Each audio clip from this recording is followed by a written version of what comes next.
Ames here for Boxing News TV. Well, they said to me like do 6 rounds, 6, 8.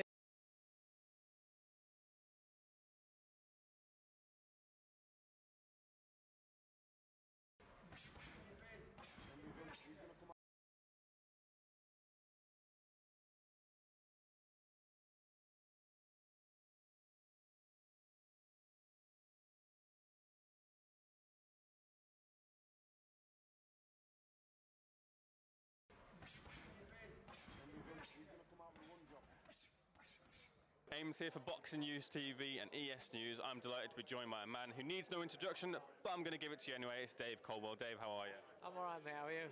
Yeah, I'm not too bad. First time in Sheffield, as I was just saying off camera, for boys sports Watford. Obviously, we played Sheffield, and I think we should have beat them, but that's another topic for another day. Let's get into a topic of the reason why we're here, which is obviously the Kell Brook versus Mark De Luca card and undercard. Before we get there, though, a fella who was supposed to be on the card, but he's injured, unfortunately, Hobie Price. Just talk to me about what happened there. Do you know what? It's so disappointing for him. It's you know when you get sometimes you get a fight that's just completely jinxed. So we had this day. Is that completely jinxed? Completely jinxed because we had this day and then he over Christmas and New Year he had a bad chest infection. I was going to pull him off and we spoke with Eddie. We said, well, let's just see how he goes. Started training, it was fine, everything was fine. It's just delayed sparring. We had a couple of weeks of sparring, that's all, fine. And then the last spar, he's done his elbow, and so he's damaged his tissue in the elbows, his left elbow. But it's one of those irritating things where a week's rest is fine, but it's because it was done on the last spar. He's going to miss all the last week's training, and then you can't just go straight in and fight and hoping it's going to be all right. So it's just one of those. He's 19. There's no rush for him. Put it back a month. He'll fight. He's ready to fight in March. Essentially, Italy. If Eddie can put him on Italy, he'll fight in Italy. Yeah, but I'm easy wherever wherever we can fight in March. He'll be ready. Myself, Jordan, and Hope he'll be going out to Dubai to do a bit of warm weather training at Real Boxing Only again. So we'll go there next Thursday for a week. Hope he'll out there training, and then we'll kick on when we get back. Wicked. So let's talk a bit about this card, which is obviously headlined by Kell Brook against Mark De Luca. A make or break for Kell Brook. Do you agree? Yeah, it's got to be, hasn't it? I think at this stage now, I think every fight's make or break, isn't it? When you've had a year out, come back, looked a bit indifferent, and then have another year out again at the age that he's at, the stage his career is at, then I do think that every fight's kind of like make or break now. Saying all the right things, looks well. He's got a renewed focus and dedication about the sport. So it'll be interesting to see what he's like.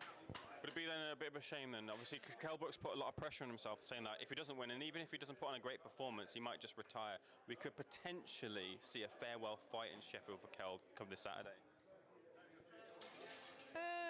If he wins, he won't retire. I mean, if that's what he's saying, I can't see that.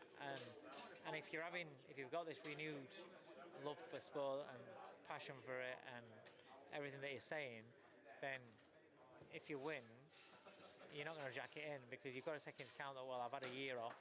I've essentially really had 2 years off. I've only had one fight in the 2 year space. So it's going to take another fight to you need this fight to brush off some cobwebs. You shouldn't expect to be the best you've ever been on fight night when you've had this sort of layoff and inactivity. So I don't think, if he gets beat, then I can see that. But a win, no, it'll look straightforward to the next fight. From a coach's perspective, how much could ring rust play a factor on Saturday? It's quite possible, but I don't think DeLuca style-wise, it should, unless Kell slipped back quite considerably, Kell should be able to control him. It should be too sharp for him. When DeLuca's feeling the shots, it'll steady up and Kell will be able to control the pace of the fight. The problem is if it goes past 5 rounds or so, then you're going to see whether the inactivity has some sort of effect on him, because DeLuca's tough. So it's interesting if he does get past, but I just think he's too slow to not take a lot of punishment early doors, whether or not he stops him early or just starts grinding him down. I think the punishment that he'll take early doors could empty DeLuca's tank, so then when it does pass a few rounds, he's not fresh enough to put the foot down on the pedal. Kell's does start tiring, because it's all right saying all you've got to do is get past a few rounds, then you can put your strength, you can put your game plan on it. But if you've took a lot of punishment beforehand in them early rounds, it depletes you. Mark De Luca is a southpaw. Kell Brook generally does well against southpaws. Do you think he's that opponent that's been brought in to make Kell look good? Well, yeah. Obviously, it's his homecoming fight. It's not fought in Sheffield for a while. It is obviously going to be about making him look good. I don't see DeLuca's style. I don't see him giving him Kell with anything left. I don't see him giving much problems. What DeLuca does struggle with, actually, I saw him and against a southpaw, and the southpaw couldn't miss him with a jab. It was like easy to land on him with a jab. So I kind of got a feeling. I messaged Eddie and I said, I've got a feeling Kell might come out southpaw for this fight, or he may, once he's got a little bit comfortable, may switch around and just start pinging him southpaw, because DeLuca did seem to struggle against the southpaw defensively. Let's move on to another person who's on the end of the card, Kid Galahad, looking to get himself back into IBF title contention, Josh Warrington's title. Claudio Marrero, do we know much about him? I watched a little bit of him. There's a clip on it, a great knockout. It's like a Trevor Berbick type of knockout. The guy goes down, gets up, falls down that side, gets up. The fight's been waved up. That a couple of times. And then he's literally gone the full length of the ring, falling down again. He can punch. He's a good boxer. I don't know if physically he's strong enough to, because Barry's one-paced, but he's very, very relentless, and he just grinds you down. So just keep coming forward, keeps doing. You can touch him up, but he keeps coming down. He knows all the tricks to tire you out. He knows how to grapple you. He knows how to forearm you in the face. He uses gloving positions, and it tires you out. And I don't know if Marrero is physically strong enough to be able to keep him off him. Sometimes you fight guys, fighters like they'll understand what I'm saying. It's the guy's got a record where it says he's not really a puncher, but physically they're pushing you back all the time, because physically they're very, very strong. I think Kid Galahad's like that. He's not really particularly a big puncher, but physically he's very strong. It's underrated how strong he is. I remember just an interview I watched the other day, Willie Hutchins saying Kid Galahad he took the hardest punch he ever took from Kid Galahad. It's like deceptive strength. But coming through this fight on the line is potentially a fight against Josh Warrington. Taking off your... Why is that? A rematch for Josh Warrington's not going to happen. Warrington won't be interesting. He's chasing the bigger fights. No disrespect to Barry Kid Galahad, but it's not. It was an ugly fight. And it was a fight that made Josh Warrington look bad, coming off some great performances where he's lifting his stock. Then you fight Barry, he's one of those guys, Junior Witter, them sort of styles. Why would you want to fight them? So I think that Josh will chase a bigger fight, stateside, go over to America, or get a big name over from America if they can to Leeds. I can't see a rematch with Kid Galahad happening. Just can't see it. Just to take that a step further, do you think, taking off your coach hat and looking at it from a fan's perspective, do you think it's a hard sell? Yeah. I think the way that you sell that is the grudge. Everybody likes a grudge match. So the way that you sell it is the grudge. Warrington can't stand Galahad. Galahad's got under Warrington's skin. Blah, blah, blah. Galahad thinks he won the first fight. Warrington thinks he won the first fight. Both sets of fans are very, very supportive, pro of their men. It would sell to an extent. It would sell. I still think it sells because of the grudge. But is it a good fight? And is it a good fight for Josh Warrington? No, because even if he was to beat him again, he's still going to look bad against him. It was too close a call. So when you're chasing your bigger name fighters, I can't see that. I can't see that.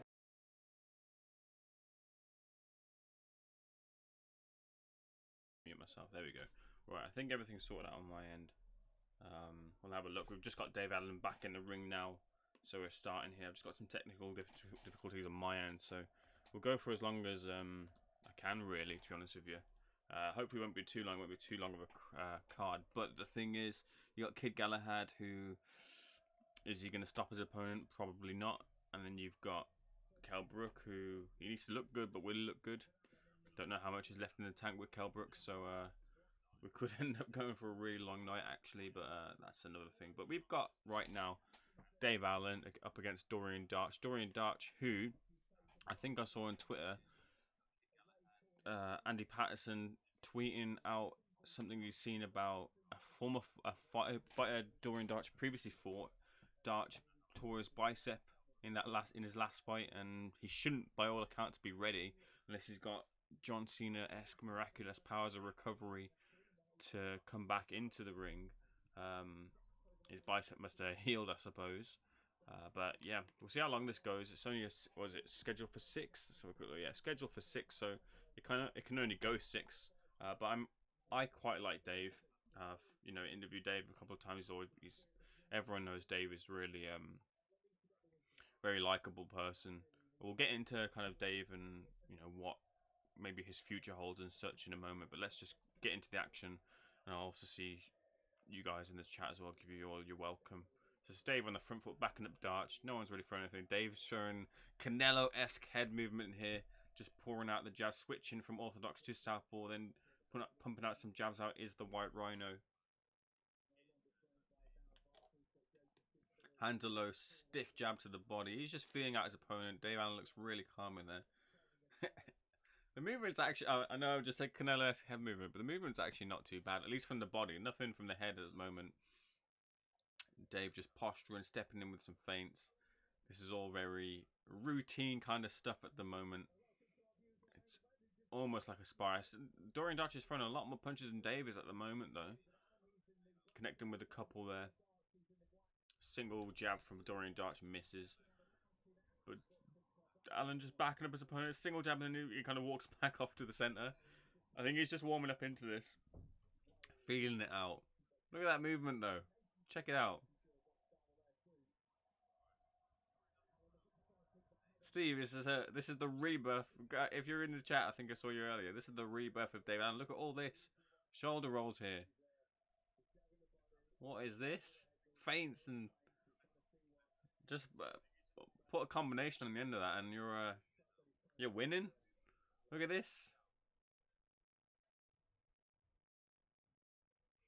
You come in with I saw him in Sheffield on Thursday for that Kell Brook press conference, and he come in a really sick shirt. He had like a rock shirt from WWE, obviously. It looked really cool. He got it for free from Claudio or something like that. It's proper class.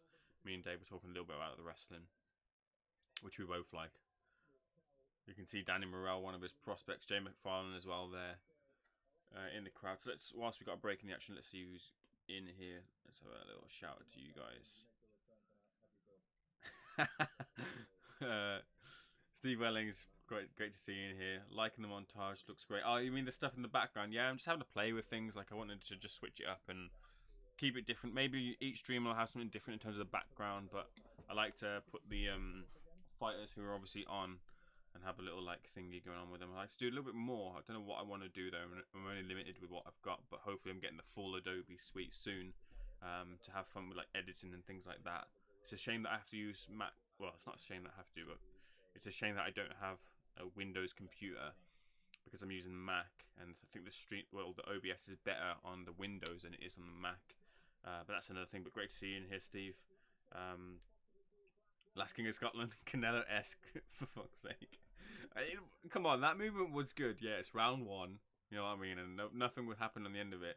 However, for me, I thought that movement was good. Can't knock it. I can only go off what I'm seeing in the ring right now. Dave Allen, after the David Price fight and what happened with it and the paralysis that he suffered afterwards, he has to show to the boxing public right here, right now, that he's capable and has something left in the tank, can defend himself, and there's something to offer to boxing right now. Otherwise, the people that have been calling for him to retire are justified in their calls, and right now I think he's doing that. Yeah, we're only 3 minutes in, 3 minutes, another extra minute in the second round in, but right now he's doing it. Again, stepping off, fainting, not doing too much at the moment. Just pouring out his opponent. He needs to start stepping on it. There's a 6th round, so he can't really warm up into a 6th rounder. If he's warming up, then his last round was the warm up, and now he's got to start putting stuff together. Him and Dorian Darch are just smiling. A good shot, a good right hand comes through from Dorian Darch on Dave Allen. Just kind of skids off Dave Allen's face. It wasn't quite a catching shot. That single jab is really low from Dave. Now he's starting to just eat a couple. Responds back with a single himself. Too much smiling a little bit here. Too much fun. Too much politeness. That's something that my boxing coach says to me, is just too much politeness as well in the ring. Right now I think they're being a bit polite at the moment and not really putting it on each other. Maybe he's just trying to gas out Dorian Darch, who's already breathing out his mouth already, and we're only 2 rounds in, and obviously Dave Allen looks a lot fitter than Darch at the moment. Honestly, he's looking that movement is looking good. I know I'm taking the piss out of it, but he is looking pretty decent. Who won? Ayasatu Bile, if that's if I pronounce your name right. On which fight are you asking who won? If it's Kell Brook versus Mark De Luca, hasn't happened yet. If it's Kid Galahad versus Claudio, it hasn't happened yet. If it's Terry Harper versus Eva Wahlstrom, it hasn't happened yet. At the current moment, we have Dorian Darch and Dave Allen just exchanging right hands, the both of them. Some inside work from either of them. Nothing really eye-catching.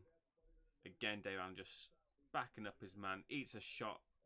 He doesn't move out of range that time round. Dorian Darch is finding a bit too much success for my liking with that right hand. Nothing again, like too solid.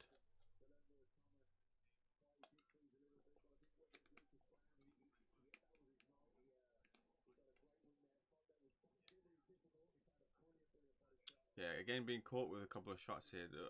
The better work here is coming from Dorian Darch, and I think Dave's happy to show he's not hurt by anything, but he's also not doing anything really just at the moment. Again, another right when he's trying to get that shoulder roll in, but good shot there. That was a nice little sneaky shot there. And again, clapping a double consecutive right hands there. Posturing to the crowd, showing off a little bit, Dave. Confidence is exuding from Dave Allen right now as he's putting on a performance from his perspective on Dorian Darch. This is the thing with Dave Allen. What's your opinion on it? Do you think he should retire? Do you think he should pack it in for his own safety? Do you think that the boxing public, the British Boxing Board of Control, Eddie Hearn et al., should be pulling him out for his own sake? For me, I think, listen, medically, you can't knock what's going on. The strenuous and stringent test that he's gone under to get himself cleared for the fight. What was it? One of his tests, his eye test, he got cleared as an eye test. There was no problem, but the problem was when he handed it into the boxing board was that it was signed off as 1920 instead of 2020. So obviously the test wasn't taken in 1920, and Dave Allen doesn't have a time machine, because if he did have a time machine, he'd be going back to certain points and maybe saying, hey, I shouldn't take this Luis Ortiz fight. But he had to go get that change, go back to the doctors and get that changed to 2020, which is a bit ridiculous. Here we go now. Dave Allen pouring it on in the 3rd round. Now he's coming out with the work. Catching a sweet left hook there. And he's not... There we go. Left hook. He saw Darch wobble. He watched Darch wobble. Didn't capitalize. And then he kind of followed up with that second left hook to the body and head. Good work there from Dave. I know he should be getting rid of Dorian Darch if he's got British title aspirations, but yeah, this is going to be stopped here. Good right hand after consecutive body shots. The body shots are setting up the work to knock down Dorian Darch, which is actually the impressive thing here. I like the kind of, yeah, Dorian Darch has just called it off. He was like, nah, doesn't want that smoke. The Dave Allen White Rhino smoke. That's decent. You know what? I like that from Dave. Good performance. If he wants to build and he wants to get that, he's saying, when I spoke to him on Thursday, he said I want like 6 to 7, 6 to 8 rounders, not 10 and 12s, maybe 10 and 12s towards the end here, and then have a really good 2020, and then into 2021, maybe go for that British title. And I think that's smart. That's actually smart thinking. That's actually someone who's thinking about his own career, thinking about his aspirations, and what he wants to do when it comes towards the end of the career. Because if people are calling for the end of his career now, wouldn't it be such a shame for... I think Dave Allen is definitely I think David Allen is definitely British title standard if he's matched properly. Yeah, Darch did think, fuck this. Look at he proper like, nah, none of that. Well, that was good work set up from Dave. I'm really happy for him actually, especially after this is don't forget this is his latest fight since David Price. This is the latest fight since having paralysis, as he said, paralysis that stopped him from moving for 2 minutes or whatever it was, due to something in the spine. I think he was saying, and he's got like, yeah. So you know, it's good that he's back in the ring, showing he's capable. Look, he probably had a look at him there, didn't he, with that after that left hook, and he toppled Darch. Yeah, so it would be such a shame that people were calling for Dave Allen to retire. I think Dave Allen definitely has the potential of winning a British title, and to be stopped when everything's medically cleared for you to continue to box in the ring will be a shame for someone I think who'd be pulled out, you know, because of those calls when he could be a British title winner, which is a definite achievement. People can't underestimate what it means to be a British champion. I think Dave Allen can definitely, that's definitely something David can achieve. So yeah, I want to see him, if he's clear, if the doctors clear him, definitely why not stop him from getting that goal. Who's British champion is Last King of Scotland is asking. Dubois. I think it is Dubois, unless he's vacated. I don't know if that title, has been defended for Dubois versus Joyce. Let's have a quick look. I'm doing the classic going over to BoxRec here. Just give me a second. Also, let me just push up the thingy, the chat into this. 1 second.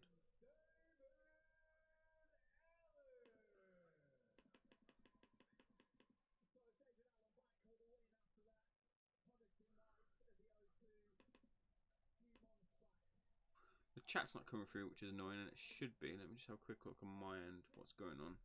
Because I do want the chat to come through on this.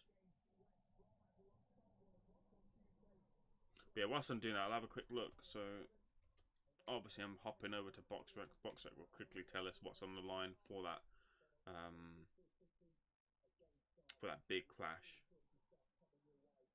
Nothing. It's not saying anything. I can't remember what was said. You'd think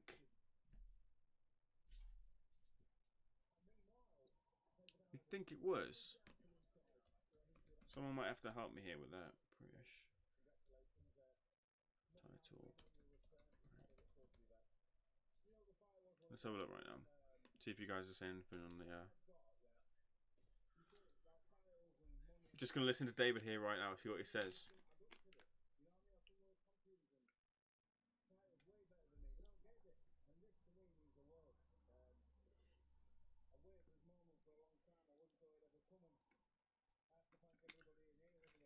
See, I like that with David. David like fully realizes the scope and where he is right now in perspective. There isn't, you know, the want to jump in with a top level contender right now, silly and willy nilly. He wants that success. He wants to have fun in this year. Maybe build up to that British title. Yeah, I think you're right, Last King. I think you're right.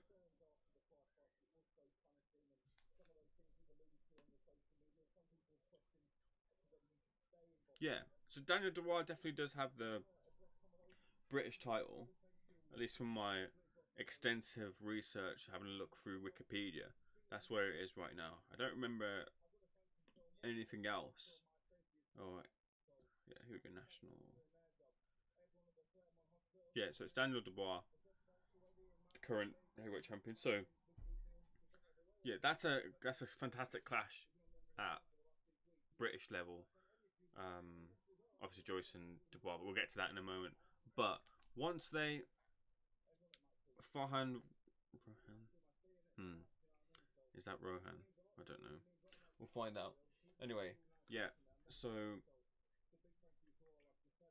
once Joyce and Dubois have kind of cleared off, and any kind of real any kind of up and comers kind of cleared off, someone like a Nathan Gorman, I think would be a good fight to contest for the British title. Nathan Gorman and David Allen there would be a good fight, I think.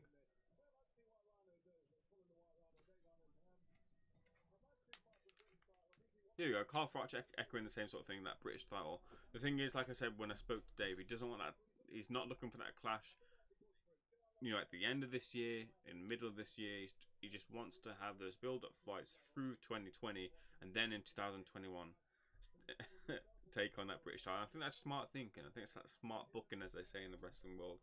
A smart booking for someone who's, especially a smart thinking for someone who's been called for, you know, to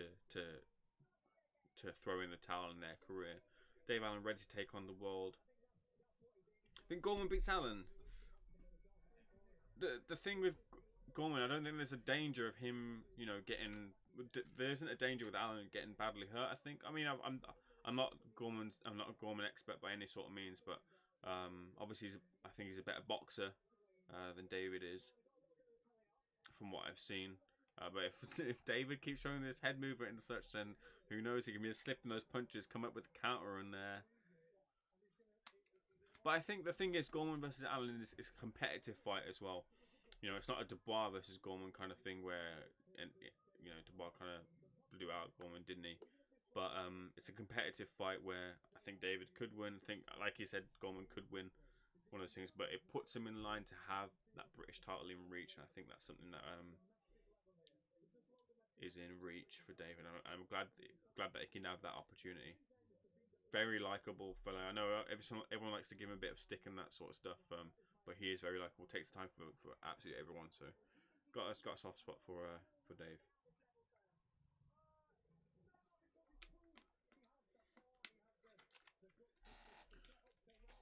Right then, yeah, I'm just gonna have a quick look on my thing here. Let's test this thing because I should.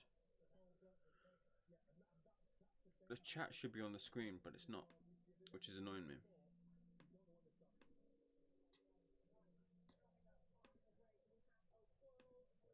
Right, so next is Kid Galahad versus Claudio Marrero, which is brilliant.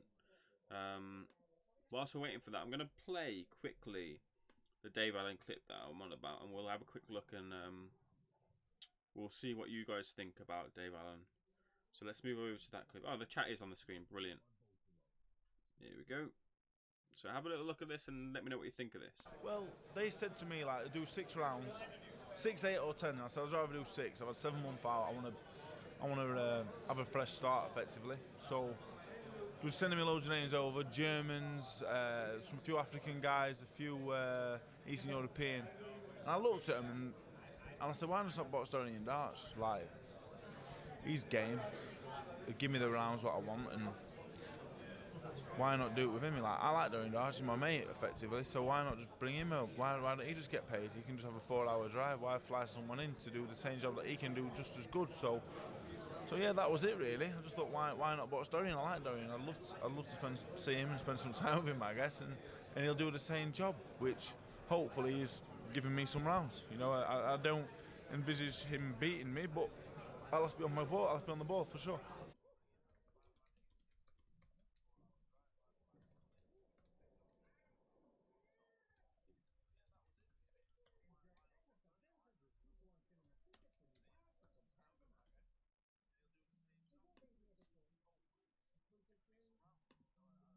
Right then, if you're having problems with the sound quality, just let me know what it is that's wrong with the sound. I can pull it up in terms of it being more quieter, it being louder. Just let me know. I wouldn't want anything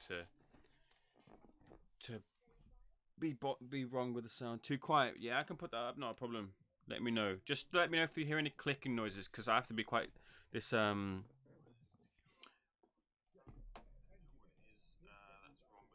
There you go. If that's any better, let me know. If it's not, I can put it a bit louder.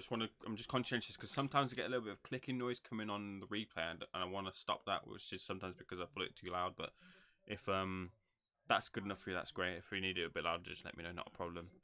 So yeah, we've got Claudio Marrero next in against Kid Galahad. I did have a breakdown of the fight prepared by Colwell, but like my clippers annoyingly, very annoyingly actually, not saved, and it would have broke down a lot about Claudio Marrero, but I'll break that down for you now in terms of when I spoke to Dave Colwell, what he'd seen about him. And the thing with he said that he'd seen a clip of Marrero who knocked out an opponent, Trevor Burbick kind of style, where the opponent kind of swayed from one side of the ring to the other side of the ring and eventually kind of went down. He showed that he can punch, basically. Claudio Marrero, someone who's got a decent knockout percentage, albeit against lesser opposition, of course. But Kid Galahad's gonna have to respect that power, nonetheless, if he wants to come through what essentially is a fight where there's a lot on the line for Kid and Claudio, of course.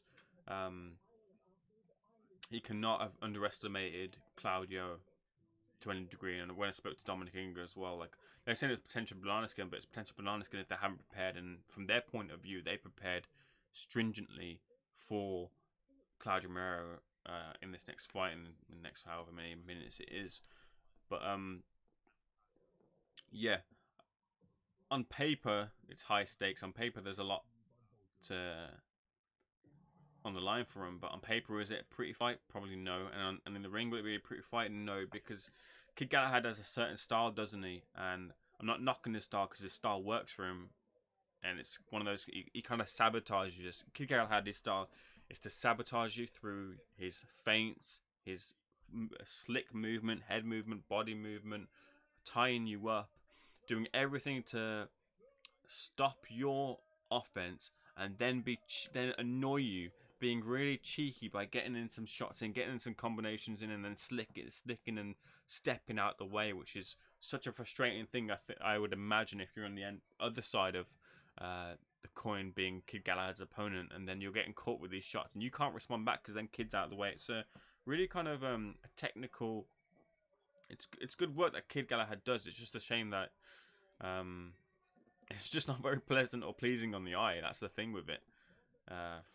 With Kid, sometimes he can be really good in spurts. You can see like a lot of quality from him, like kind of eye-catching, eye-pleasing quality from Kid, but it's kind of like too far and few between. But we'll see. Like, obviously, you guys know, like, this is an IBF title eliminator for Josh Warrington's IBF title, and there's a lot that's been said about that. Whether or not you're on the side of Kid Galahad or you're on the side of Josh Warrington, you're on the side of neither, and you don't want to see it again. I don't think there are many clamoring to see it again. It's a hard sell. It's a very hard sell for the fact that the first fight was just not enjoyable at all. I was speaking to some people, and the way they sell it essentially is a grudge match, and people have a bit of a grudge. You got your Sheffield and Leeds, haven't you? So you can sell it on that basis, and people want to see Kid Galahad's revenge, or Josh Warrington repeat revenge, that classic cliche that's willed out from boxing from time to time. Repeat revenge, it's another one of those, but Josh Warrington doesn't want it, and to be fair, it's pretty refreshing to listen to Domingo to say, like, if Josh goes on to fight unification fight, we support the Brit, we want him to win, and we get that he'd fight for that fight, and then maybe Kid Galahad would have to wait, but Kid Galahad's going to take his time. He's going to get this IBF eliminator. He's going to try and see it through and then get that title. And Kid Galahad's well capable of winning a world title, 100%. It's just about the right timing. And a lot of people thought he won the first time round. And they've put him in, whether it's fair or not, which if you want to widen the scope and ask if it's fair, a lot of fighters, they get to that front of the queue, they don't win for whatever reason, then they're pushed back to the back of the queue and someone else comes in. Kid Galahad, they obviously went to the IBF, and the IBF have made their decision and put him in straight into a final eliminator against this Claudio Marrero. Whether you think that's fair or not is up to you. That's something we probably discuss at another time, as Kid Galahad is kind of coming into the ring now, but he's there in this position, so fair isn't in perspective just right now because he's got the opponent in front of him. But yeah, he's going to want that Josh fight, I think, down the line as well as a rematch. Kid is, but I think the IBF title, the world title, is where it's at for him. And Claudio Marrero, we'll see what happens here. Like, I'm just hoping for a good fight. I imagine this is going to be points. This is going to be a points thing. Full 12 rounds. He's just bumped into Domingo. What is he doing there? Yeah, full 12 rounds. Let's see what you're saying in here in the chat.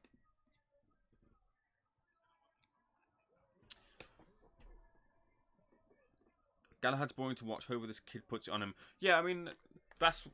I think you're right then in terms of this being a more exciting fight. I think Claudio Marrero is going to have to come forward and have to try and press the action. Then from that pressing of the action, we'll get Kid Galahad's kind of flashy kind of movements and slick slipping of punches and stuff, and that will kind of make it more eye pleasing of an event as such. But you want to see that happen. Otherwise, if Kid Galahad's kind of dominating this fight and having it his way, it's going to be an easy victory in a sense for Kid. So you kind of want the Matrix, the man from the Dominican Republic, to come forward and engage with Kid, or try to get Kid to engage as well, to kind of make this fight a more pleasing kind of fight on the eye. Galahad will fiddle Marrero about the place. I'm kind of hoping not, Steve. I'd like to. This is the thing. Like, after the performance with Josh Warrington, do we think that Kid Galahad needs to look good as well? Because there's only so much you being a champion is gonna sell. You have to be able to. I think you have to be able to entertain within the ring, and he can do that in the sense of being flashy, like I've said previously, and how he does it. But since his last outing was on the biggest scale platform he's been on, and the fight was what it was, in a sense maybe he does have to kind of perform as well as get the victory. I'm sure he doesn't care about how it performs, to be fair. He just wants the victory, but to be able to perform as well would be the icing on the cake for him, I think, to kind of show off his talent as well. But it might be the case that he does, like you're saying, Steve, fiddle Marrero around the place.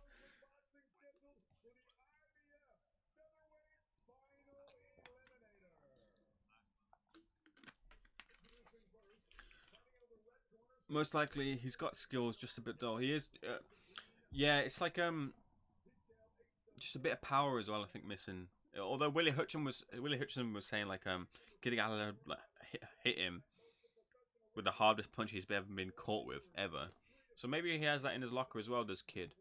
There we go. 3 losses for Claudio Marrero.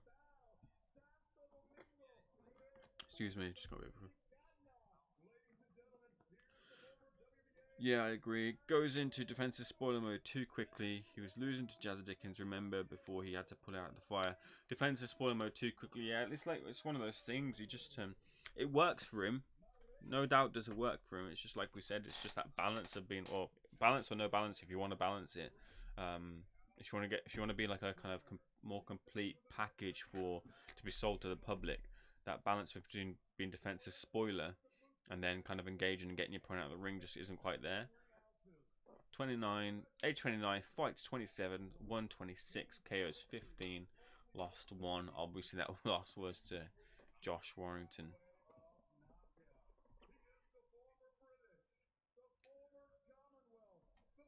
Don't think Galahad's interested in entertaining. No, I completely agree. I don't think he is either. I think he'll just want to get the win because of what's at stake here. IBF title eliminator. 100%. He wants that. Obviously, he wants to get the win. That's the most important thing here. Like, I can be sitting here in my armchair and say, oh, Kid Galahad needs to entertain. But the fact of the matter is, all Kid Galahad needs to do is win. And win in whatever fashion. If you're a boxer that knows how to, your classic and your vintage is to defensively spoil, then do it and get the win 100%. But it's just me on my armchair saying, hey, I think Kid Galahad's got the capacity to be quite flashy and entertaining. But he has his style, and he doesn't need to do it to get the win. Eddie will push him through the rankings to get him chances. Yep, or he's already here back in this IBF title eliminator, like we said. If that's fair or not, we got Howard Foster in the ring, and Howard Foster has stopped it. That'll be controversial. He's in the ring for this one, officiating Galahad and Marrero. Doesn't excite or sell tickets, but he's a commodity for Matchroom Stable. Well, this is the thing. If he's on cards in Sheffield as well, then he'll be fine. He's got enough to. He can pair up with Kell Brook and just go along with him, I suppose. On undercards or that sort of thing. If Kell eventually does get like a massive fight, you can easily. If Kell gets in, did he touch the floor there? Didn't it with his glove? Did you see that? Don't know what happened there. Galahad with a good body shot, stiff left hook to the body. Don't know what. It's just Ref should break there a little bit earlier. Yeah, Claudio Marrero's fairly complaining there because that arm was in the face of Marrero for quite a while, and Hal Foster didn't do anything there. Pouring out with the jab here. Galahad on the front foot here. Good shot to the body. Straight jab to the body from Marrero.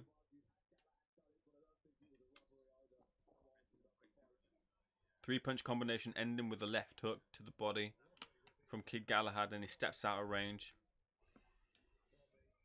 Good right hand in amongst there. That little bit of a passage of action from Kid Galahad. The one shot got through, just rocking the head back of Marrero.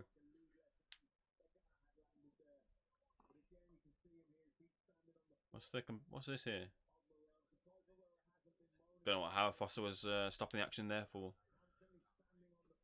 Bang on, Steve. He's more than capable of entertaining, but goes into his shell too quickly. Doesn't like getting hit. Yeah. I don't like getting hit either. I'm doing a bit of boxing training myself. Nothing to the level of these guys, of course. I fucking hate it. Getting hit is shit. I remember the story you said, Steve, about as Galahad just backs Marrero up onto the ropes. The story you said about you doing some sparring and then you got hit and you saw a flash of white and you're like, oh, this maybe isn't for me. I haven't quite had the flash of white just yet, but yeah, man, I'm too in love with kind of trying to slip and counter, and then I'm just getting caught. But that's another thing for another day. Anyway, back to the action here. Good body shot in, slip there from Cadimero, but doesn't capitalize on that little slip. Slip from the punch, I suppose, not as in slip of the feet with a combination himself. Another kind of bit of a classic round one feeling out kind of round. Double jab misses from Kid Galahad, who then looks like he wants to end it with a three-punch combination, which lands but doesn't pull the trigger on it.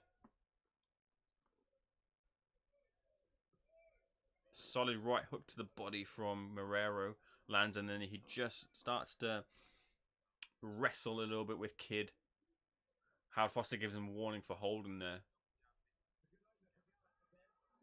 This is quite messy here. A little bit of a...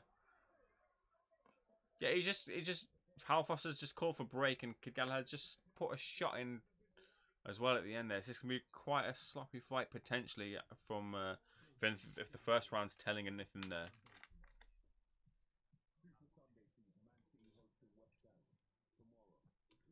Galahad reminds me a bit like Junior Witter at times, although Witter could punch and was occasionally explosive. So this is where me and my age kind of doesn't allow me to comment well too much. I don't know enough about Junior Witter. I haven't seen any Junior Witter fights, that's the truth, apart from if I've seen him on clips. So I can't really comment if Junior Witter and Kid Galahad have that kind of similar translation in their styles.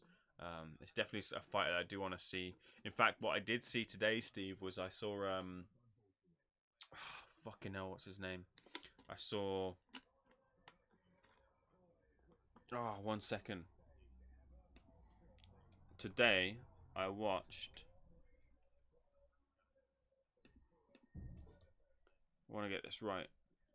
I watched Billy Collins Jr. versus Luis Resto. I watched the full fight, and then I followed it up with that documentary. And, yeah, what a story that is.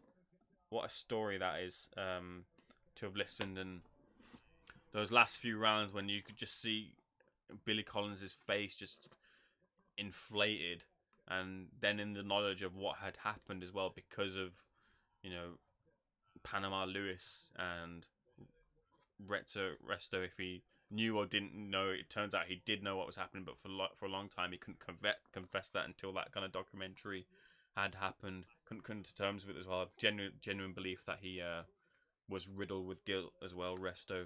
But yeah, I'm not much of a historian. I haven't seen a lot of...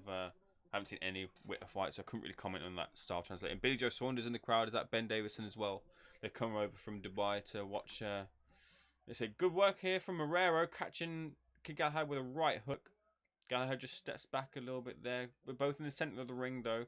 Marrero just putting in the action, just pouring out that jab. Eats a jab there. That's the work I'm talking about, where Galahad's very sneaky, very quick, with just a quick shot in amongst the transitions of action, whether they're grappling or just about to exit a grapple or get pushed apart with something.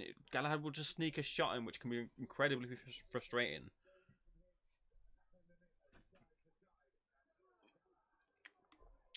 Another just a jab there, catches Marrero, jacks the jaw Marrero.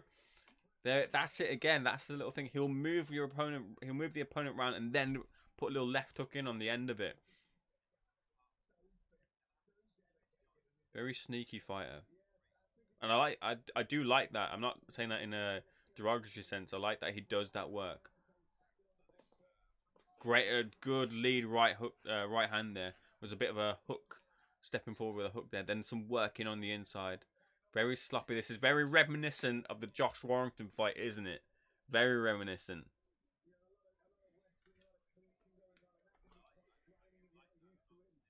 There, single jab there. Nothing too taxing. Good body work there in return from Marrero. Ah, it was a solid left hand there, though, from Kid. Marrero just struggling to deal with Kid Galahad stepping from his left to his right and changing up the angle of the punches. And Marrero's just not able to shift his body quick enough to react to that and defend, which is good work from Kid Galahad if he keeps that up for those 12 rounds.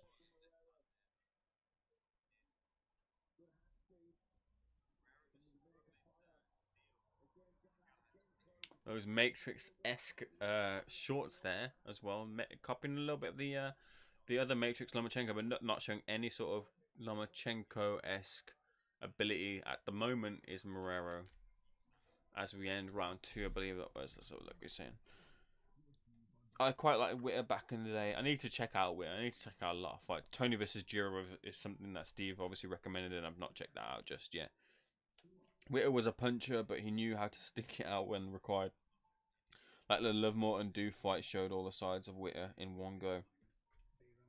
Witter versus Hatton was like the Khan versus Brook now.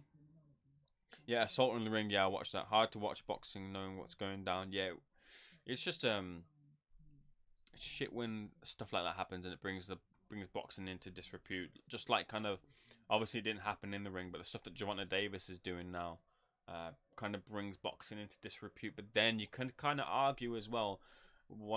A wise man once said, "Controversy creates cash," and the best fighters, the people that sell are the people that you hate and the people that you want to see get knocked out. So all eyes will be on Gervonta, who's about to go into a pay-per-view fight. Let's not forget. Floyd Mayweather made his money on people wanting to watch him get knocked out, and then as well built on the fact that he had outstanding technical and all-round boxing ability.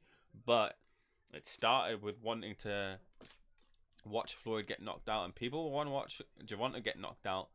And I'm not saying he did it to, get those eyes on him. I'm just saying that in a ruthless kind of strict kind of way, that could potentially help him in terms of pay-per-view sales. Who knows? I could just be chatting a load of rubbish, but just one of those things. Controversy creates cash is one of those cliches, and maybe that will for Gervonta.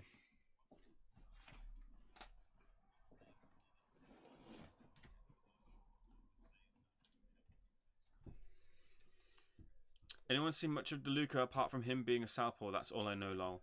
I don't know too much about DeLuca either, apart from his background. Obviously, he's from Murphy's Gym. Murphy's Gym is well, not obviously, because I didn't know this. Murphy's Gym is owned by Ken Casey, the frontman of the Dropkick Murphys. Multi-talented there, owning a gym, promoting fighters, managing fighters, and singer of Dropkick Murphys. We'll see if it comes out to ship him off to Boston, then he can ship up back to Boston potentially with a career-defining win against Kell Brook if Kell Brook doesn't have enough in the tank left for him to push on. Because it might be one of those things. It's like they're saying Kell Brook has plenty left in the tank, but he's above the age of 30 now. We'll see if the engine and that tank, that car, the chassis, everything about that's encapsulated in that, well, that's kind of around that tank is still working. He's got to shake off that ring rust if that's a factor in this fight, first of all, and then, come through Mark the Bazooka De Luca. But no, I don't know too much about him. In terms of fighting style, apart from him being a southpaw. I wouldn't read too much into the bazooka thing either. It's just a name that he took from his father, who was apparently a proper knockout artist, and he just kind of took that as his nickname as well. Don't know. It could potentially be coming out as nothing, just eye-catching. Nothing really happening here in this exchange in the third round. Galahad doing the classic vintage Galahad with this little sneaky work. Marrero not stepping enough on the front foot to eats a hard jab there.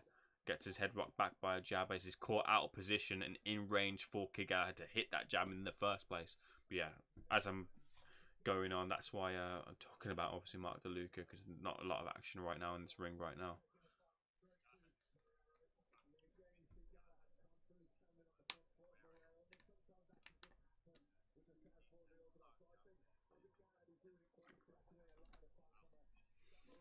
Bell for the third round rings.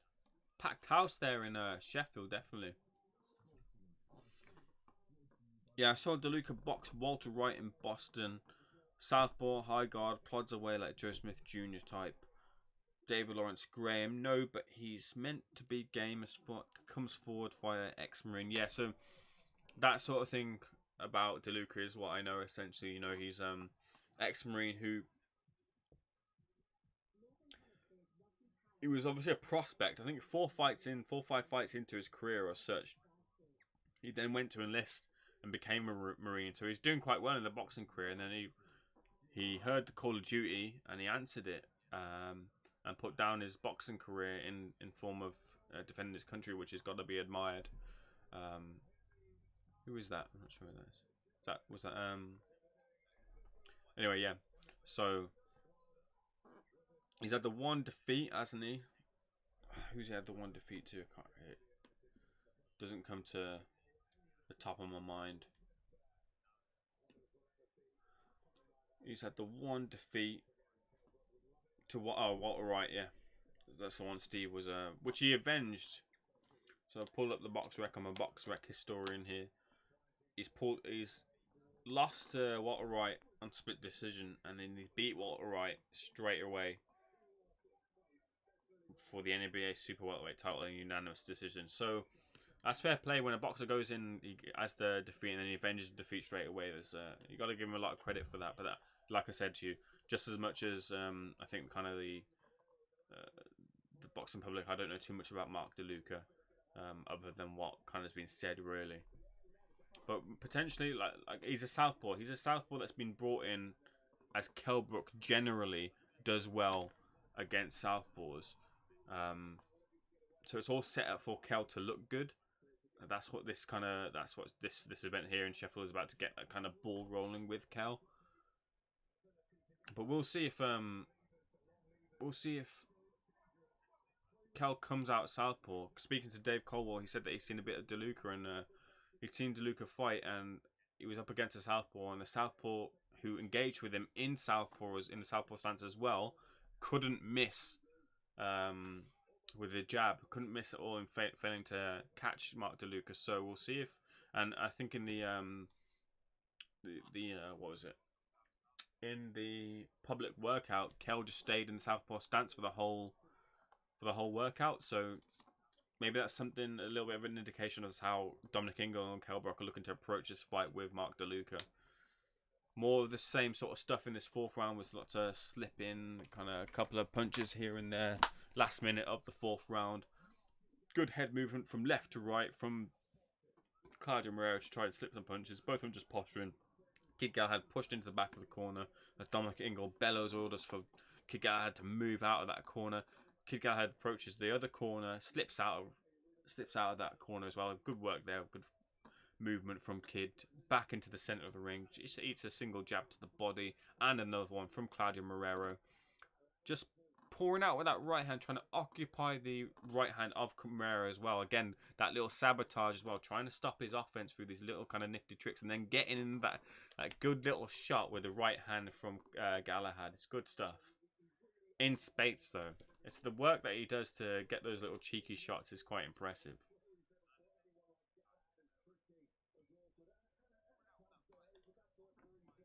So awkward is Kid. That's right from Matthew Macklin.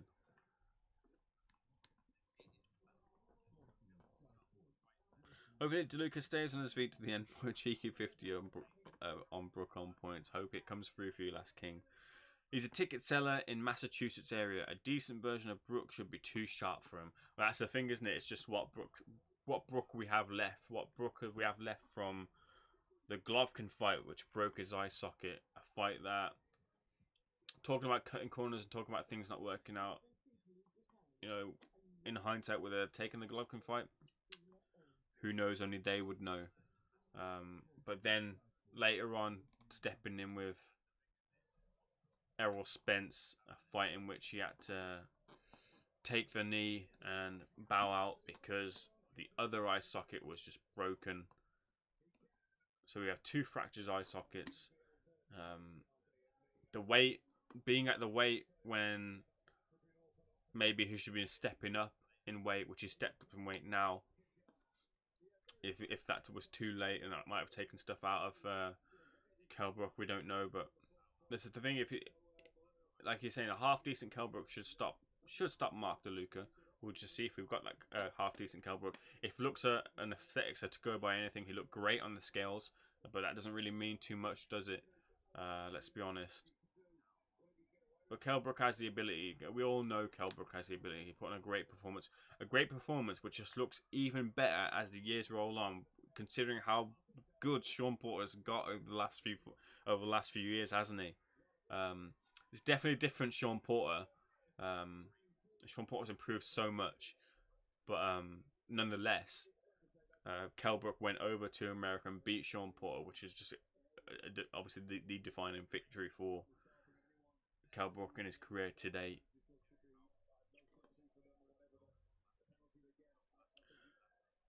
Yeah, it was the rematch I was at when he eventually lost. Oh, so you're actually there live, were you, Steve? Okay, wicked. Did you go down to Murphy's gym? If you're new here, smash the like and subscribe to the channel. Great to have you guys in here, kicking off the new year with the first stream of the year, Kell Brook versus Mark De Luca. We've got Kid Galahad versus Claudio Marrero in here. 2 single jabs from Kid Galahad. Stepping in with those jabs, just misses with the third. Those jabs are now consecutively landing from Kid as he shoots down to the body with the right hand, then comes up to the head with just a single jab. Really annoying Claudio Marrero, I think, here. Then catching him again. Now catching him a lot more frequently with the left and the right here. Very cute fighter. Very cute with his work.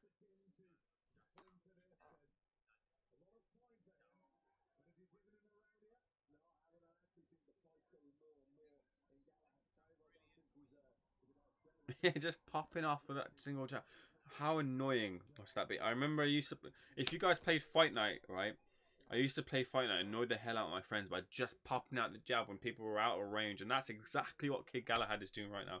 He's trying to annoy Claudio Marrero with that jab, sticking with a soft one, sticking with a hard one, to make him, to trigger that reaction out of Claudio, so then he can land a good shot and then move out of range again, and then pump out that same annoying jab again. And he's doing it. He's doing it to great success right now.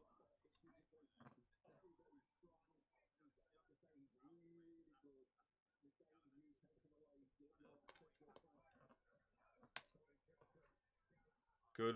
It was a left hook on the end of that just come over the top there from Kid as Claudio Marrero stuck on the ropes.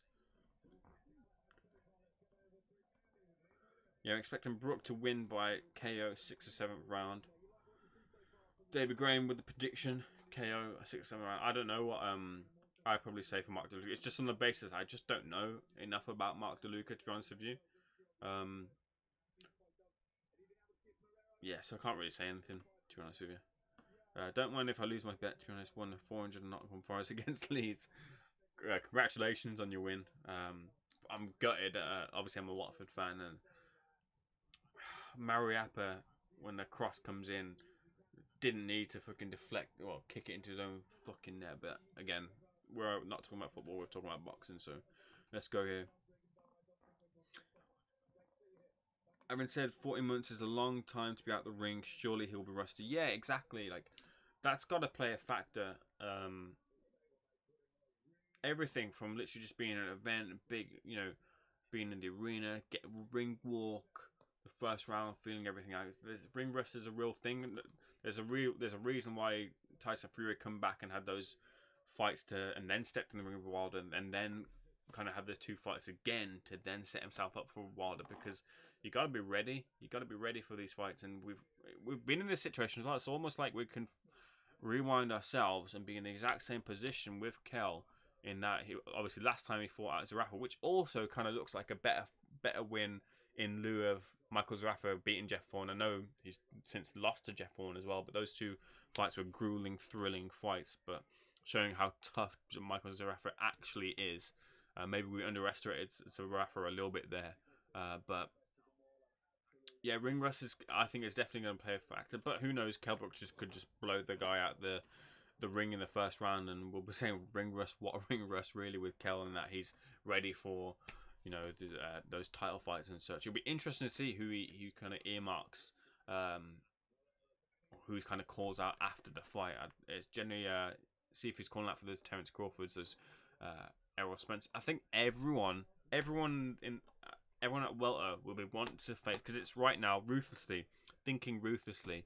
Right now is the time to fight Kell Brook, considering he's just come out of that car crash, because you want to know if he's, you know, recovered, if it's taken a toll in any sort of sense. Because you've got to, if you think about a car crash, there's no way, there's some way that's not going to have an effect on his career. So you'll want to be that fighter to have that, to come in straight away after that incident back into the ring with Errol Spence, and I'm sure Kell would want that as well.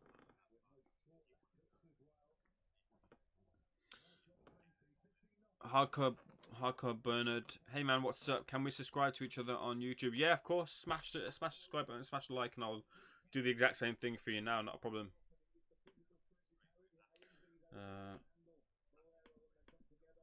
Let me do it after the fight. I'll take a quick break, and in the break I'll smash a like and subscribe on your channel as well, Hardcore Bernard. Not a problem at all. Great to see you in here, Hardcore Bernard.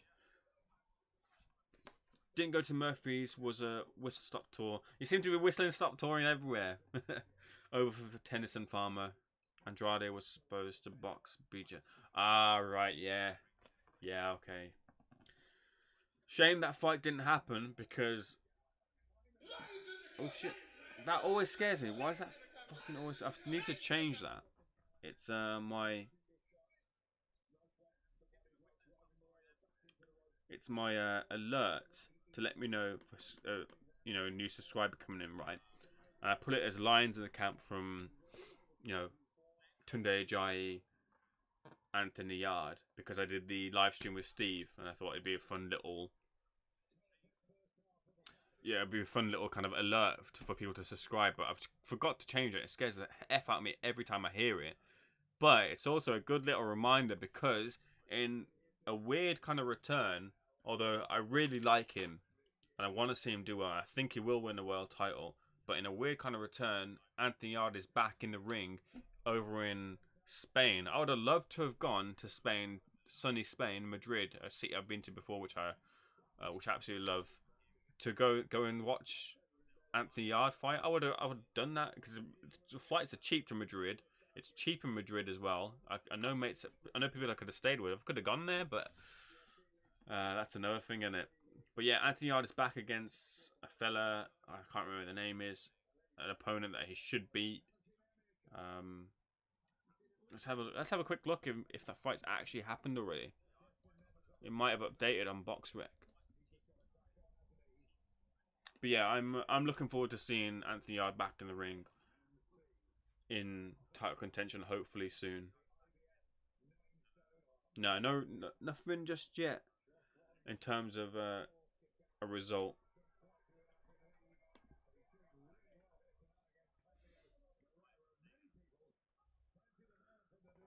Brook KO 9 for me. Wouldn't be surprised if we went the distance. Sorry, I was just saying before I got scared by my lines in the camp alert. Yeah, if that fight had happened between Billy Joe Saunders and Andrade, maybe we would have had that aura, not aura, but you know, this thing around Andrade as being like a slick, brilliant fighter, the best fighter. Because I at least haven't seen enough for me to say that about Andrade. And I think Billy Joe Saunders would have beat him, and wouldn't be having that situation right now where the WBC is kind of being defended against fighters that Andrade can, you know, fighters that essentially won't test Andrade enough for that belt to kind of be fought for in a proper competitive fight. Unfortunately, we're having the Luke Keelers of the world. I'm not like trying to, be negative towards him. I'm just saying in the sense of I want to know how good Andrade is, and right now I don't because of the competition that he's been in against. We'll pick that up in a moment. We'll get back into the action for this. Let's have a quick look what round is. We're in the 7th round. Just over a minute left to go. So 3-punch combination lands, and then ends up being a 5-punch combination. But the last 2 punches of the jabs were just slipped by Claudio Marrero, who slipped them by stepping back towards the center of the ring. Tries to land a hard little kind of shovel uppercut to the body on Kid Galahad, but didn't.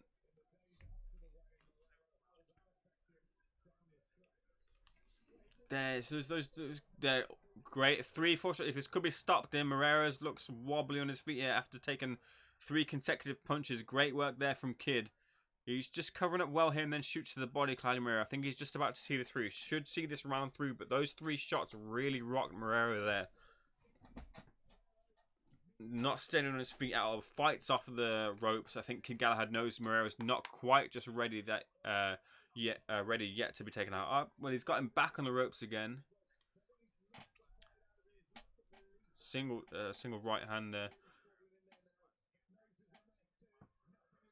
We'll see what happens when he... Howard Foster's not having a look at this, which is interesting. I thought it'd be a lot closer. Well, he is quite close to the action, to be fair, but yeah, good little barrage back from Marrero here. Right hand right at the end from Claudio. And Marrero pumping himself up. A little bit of lack in focus there from Marrero, and then Kid Galahad with some really good work catching Marrero with 1, 2, 3. Yeah, here's there. 1, 2, 3. Covers up. Yeah. They might look to potentially pull out Claudio here. I don't know. I'm not seeing anything here, but he looked in real trouble there, did Claudio Marrero. That final shot really rocked the jaw of Claudio. No, they're going to let him continue. Looks like it.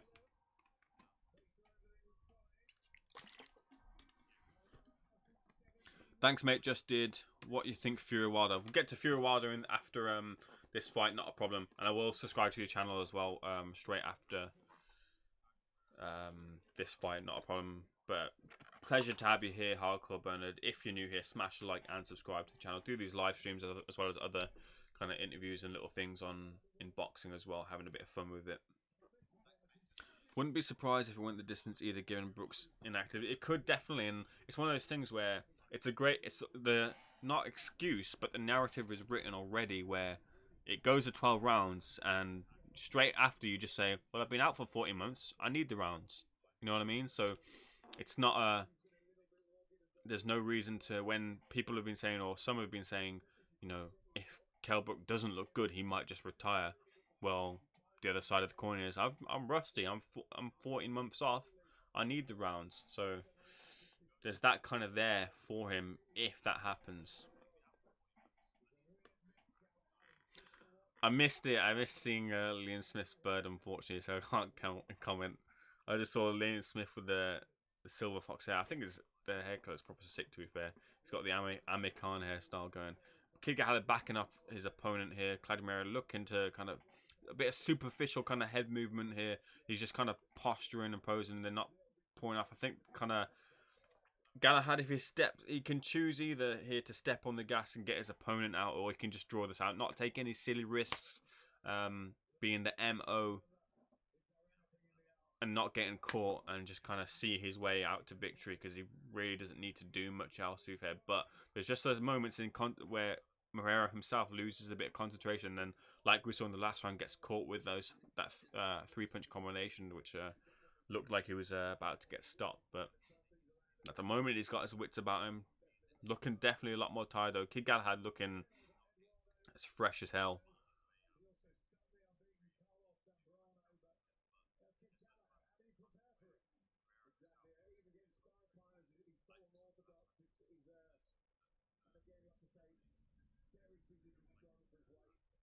The thing with good shot there. The thing with Kid Galahad, he's so good at what he does. He's unbelievably good at what he does.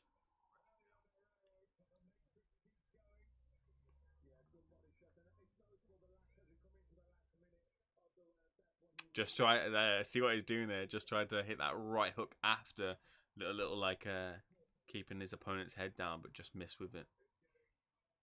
Body shot there. Then with a kind of uppercut with uppercut, just missed. A single jab. It's those jabs, telling jabs that are just setting up everything, stopping Claudio Marrero from, like I said, sabotaging his work, because that jab is just in his face, soft and hard, blocking the vision, allowing that right hand to come up over the top.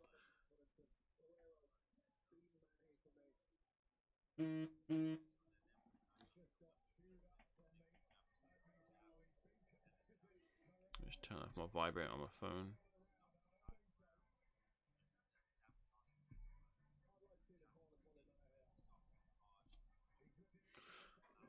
Let's see where we're at.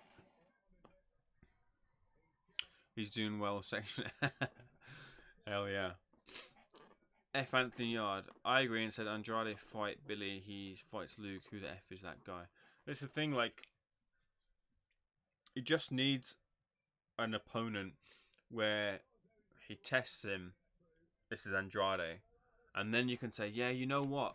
Andrade's got, like, because I get the schools of thought where, you know, you can see what a boxer does and you can know that he has this ability, he has this skill, and he's destined for the top. But the thing is, and Claudio Marrero's been, the fight's been stopped. Kid Galahad gets the victory.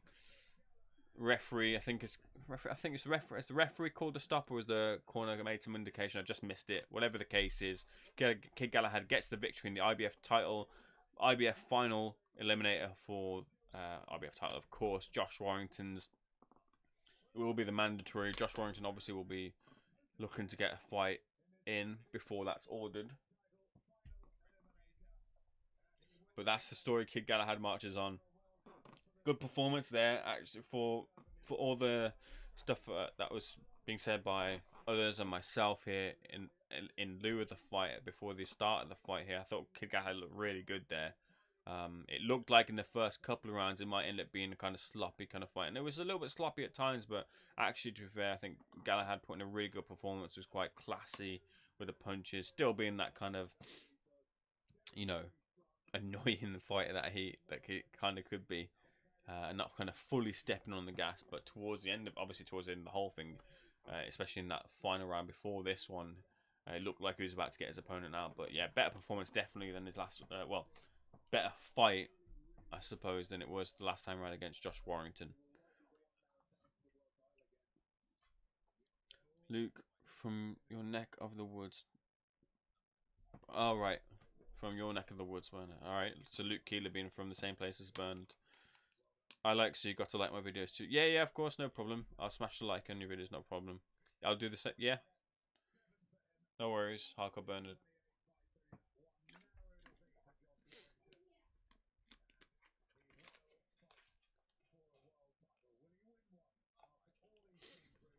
I thought I'd recognise the name Hardcore Bernard, so it's from Porky's videos. I love the... I can only watch Porky at certain times, like I'm revising at the moment, so I can't watch too much Porky because Porky takes too much of my attention, so I need like perfect revision stuff, which is like the boxing asylum. The episodes that I've already listened to, I put them back on, and I can tune in and out. Because it's like having, because I got a table with my revision, and there's seats on the table. It's like having my mates round, and they're talking about boxing whilst I'm revising. So it's perfect to listen to as a boxing asylum whilst I'm revising. But I can't put Porky on, because if I put Porky on, I'm seeing like fucking Porky emerge from the flames and tell you to like and subscribe. Which I can't watch too much at the moment. But I thought that's why I'd heard the name Hardcore Bernard. Okay, cool. But yeah, Porky is very funny. Very funny. Right then, so that's Kid Galahad come through against Claudio Marrero. Is Brook coming straight out? So I said, let's see what Kid Galahad says here.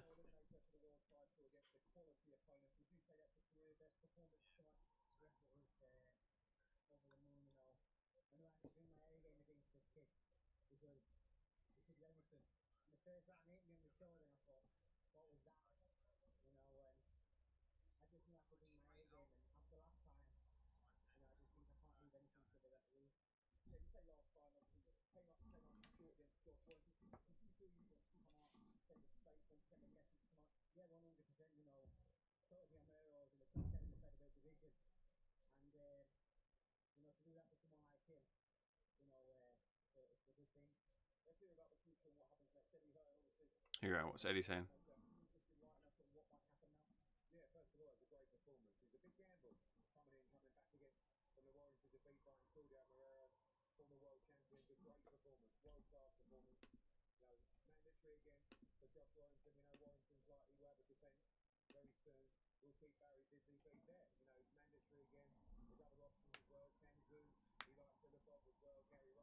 Kanju, Gary Russell. Gary Russell's again in tonight, isn't he, against King Tug?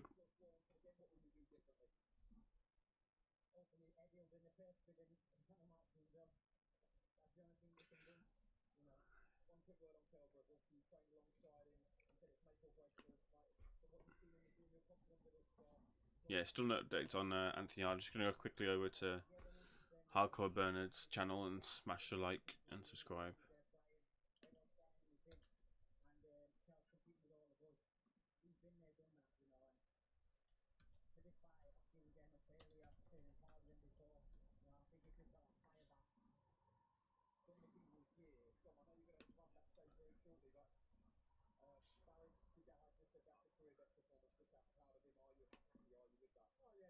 I subscribe to your channel now, Hardcore Bernard.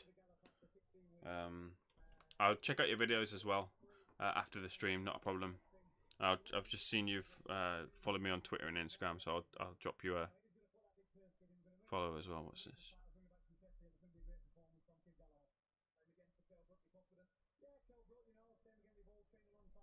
Okay, I'm just gonna quickly pop to the toilet. Whilst I'm popping to the toilet, let's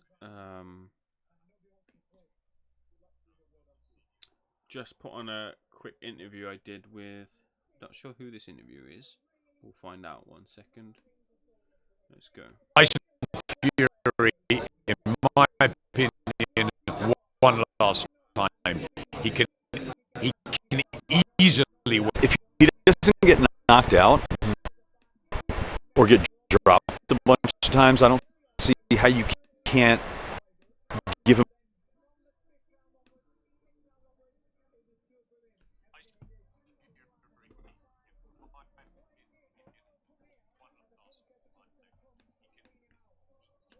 Yeah, so those won't load in for some reason, which is annoying.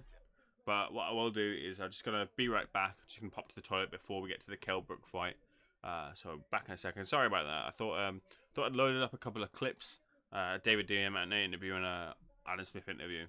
But a couple of clips have been a bit dodgy, so I had to re-put them in. Anyway, won't bore you with it. But I'm just going to pop to the toilet for a second. I'll be back in a moment.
Oh yeah, I completely forgot about this unification fight, isn't it?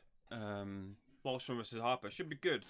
Depending on what your opinions is on women's boxing, Whether you think it's a load of total shite or you like it, or for me, my opinion is I see a lot of potential in it. I'm a bit of a casual viewer of UFC, and I think the women's UFC is absolutely fucking badass. Why does that come through like that?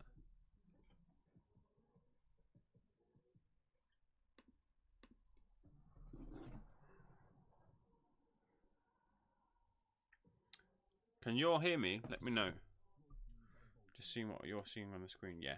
Don't know why it's coming up like that. Yeah. So that's my opinion. Will Gaming in the building. Good to see you in here, Will. I'm going to talk about something that you posted in a moment. Just as I quickly talk about women's boxing. Yeah, if you think it's shite, if you think it's great. For me, I think there's a lot of potential in it. Love the women's UFC. I think it's badass, and I think it could go that way. Just needs that Ronda Rousey-esque kind of personality to give no shits, be ruthless, take out their opponents, string up consecutive stoppages, and get that kind of transition over into the mainstream to get the boxing public into it. So, just needs that spark, and Savannah Marshall could be that spark. Clarissa Shields, you might hate her, you might like her, whatever it is, but she's getting a bit of a public kind of persona around her, getting some eyes on her, and potentially bringing people into the sport, which is what it needs. Should be a good fight though. At least Harper versus Wahlstrom. Wahlstrom last time was game as fuck against Katie Taylor. I remember seeing that fight. It was good. That was a decent fight. That was.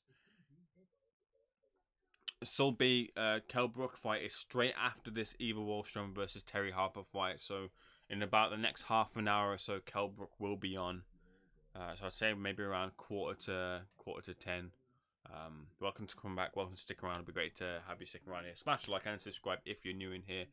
So Will Gaming just reminded me from a post, because I saw a post that he put on, and a lot of people have been posting about it. I want to get your opinions on it. And that is, I'm going to ask you two questions. I'm going to ask you, one, is it pay-per-view? And two, your prediction. And that is about Daniel Dubois versus Joe Joyce. Obviously, I always F up saying that. Daniel Dubois versus Joe Joyce. So don't know what time the fight is. It's probably likely to be around quarter to 10. This is the Kell Brook fight. But yeah. First of all, massive heavyweight clash here. Daniel Dubois and Joe Joyce. Joe Joyce being above 30, and if he wants to get into world title kind of level, then they gotta put the pedal on the metal essentially, and put him in these sort of fights to set up that kind of title fight afterwards. I think they're talking about someone, the winner potentially being mandatory or something like that for the WBO title. Did I hear Frank say that? Am I correct in that, or am I making that up? I'm not sure. But if that's the case, then you've got Usyk or Chisora that you're potentially going to be mandatory for, because the talk of what it is that Joshua's facing Pulev, therefore vacating the WBO, and Usyk and Chisora will fight in April for that title. So if Frank's right in saying, well, I don't know if Frank's right in saying that it'll be, the winner will be mandatory, considering that Luke Williams was in a final eliminator against Atlantis Fox for the WBO, Andrade's title, and now it seems like that wasn't the case, which is a shame for Williams. But this is a great fight on paper, and I think it'll be a great fight in the ring as well. Joe Joyce, good boxer. Obviously, he's got the amateur and Olympic pedigree. Daniel Dubois, Captain Hook with the hooks left and right, stopping his opponents. Yes, the opponents haven't been to any kind of real standard past Gorman. He should have kind of stepped up.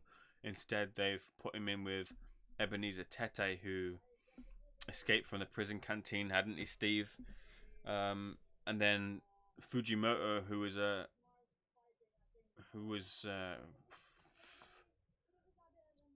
less said about the Fujimoto fight, the better, really. And Sam Jones had a bit of a joke, didn't he? Because a lot of people had a joke. It was quite funny actually on Twitter, seeing Frank obviously said that he was scheduling an announcement for the next day, and people were putting their predictions of what the announcement was, and it was stuff like Fujimoto versus Tete and things like that, which kind of made me laugh seeing it. But yeah, this is a really good fight. The question is it pay-per-view? And just before I go into that, the price hasn't been announced yet for Fury versus Wilder, and I rang up BT Sport and asked them, like, you know, do you know when we're gonna find out? They said, yeah, early in the month, and we're early in the month now, and we still don't know what the price will be for Wilder versus Fury 2, which is quite frustrating because I want to know if they're gonna match the 25 quid or, you know, we're gonna go back to 20, but I assume that it would be 25. To be fair, I asked Frank myself, you know, does he have to match that in,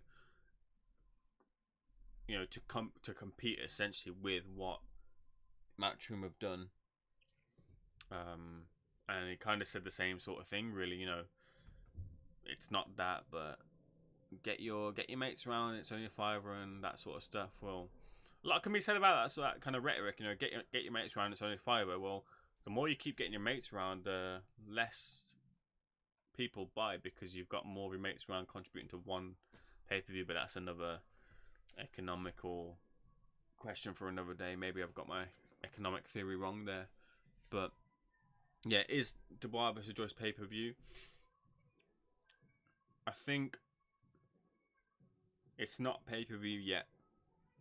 If this is down the line, and I think it's great that we're seeing the fight. And I don't want to see the fight down the line, but what I'm saying to you is, if it was down the line, it would be a pay-per-view fight with a good undercard.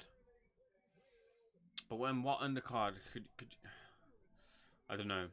I don't think it's pay-per-view right now. They're not really household names. Dubois obviously got a bit of a, what's the word? He's known, isn't he, in the boxing sphere, as someone who's got that trajectory for the top. But is he a household name? No. Is Joe Joyce a household name? No. But right now the market's kind of, anything that's kind of half decently competitive seems to be pay-per-view. So that's where it is right now, and it's going to be pay-per-view. I'm going to have to pay for it, I suppose. And would I end up paying for it? I don't know. Maybe I will just go around to my mate's house, instead. I'll probably end up live streaming for it. Prediction for that fight, for me, I know I obviously asked you guys for your prediction, but I think it's a little bit too early. If I was pushed for it, because some people kind of say, like, oh yeah, Joe Joyce will kind of old man Daniel Dubois, take him through those kind of first 4 or 5 rounds, and then starting to put those combinations on Dubois and, you know, eventually stop Dubois, which I think is quite interesting. That kind of idea that, you know, Joyce could potentially, like, tie him up and be really, you know, spoil the action to stop that kind of immediate early onslaught that Dubois puts on his opponents. But it's those things, like, Joyce is, as we've seen before, he's not the fastest. His movement as well isn't the fastest, and he could end up getting caught. It's a risky kind of game, risky kind of strategy. But we'll see. It's intriguing. It's definitely got that intrigue that a pay-per-view fight in that normal sense does have, which is an argument essentially for. Look at me arguing for it being pay-per-view now. But strictly at the moment, I kind of don't think it is pay-per-view. Let's have a look.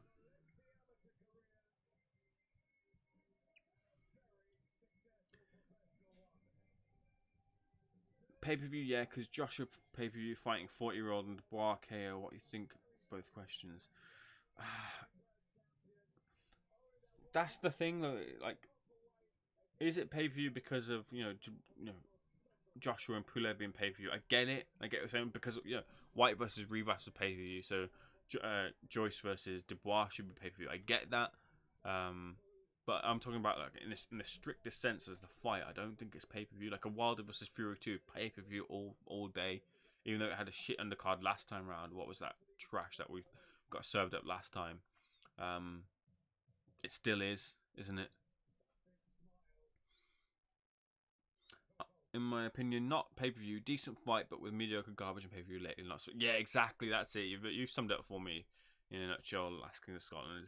That's the kind of way it's going. David Lawrence Graham.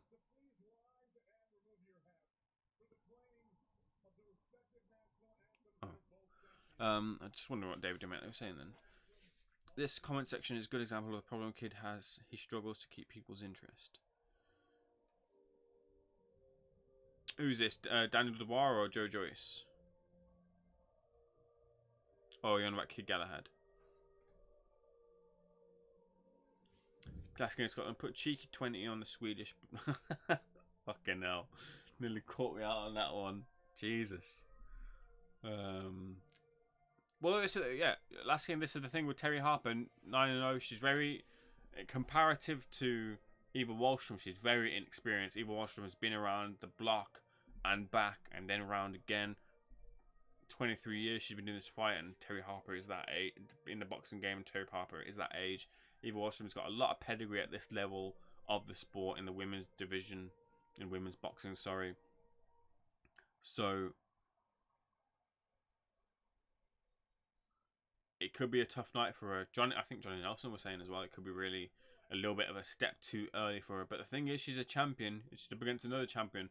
When you're ready and you are a champion, it's that kind of boxing, kind of modern convention, the conventions of the sport.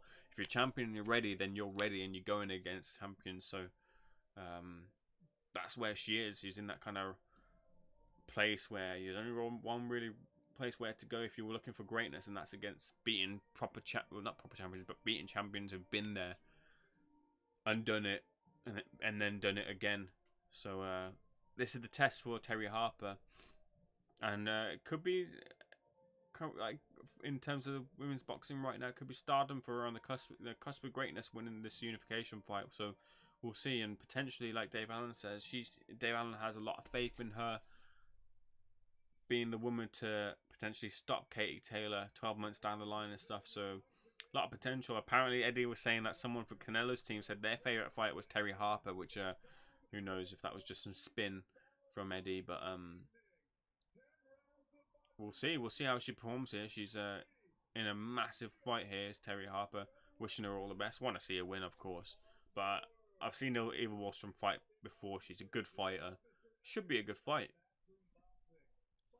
It's $24.99. Is it actually on there now? Wilder Fury 2.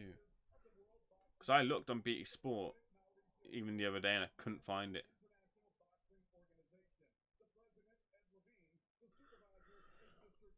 Excuse me.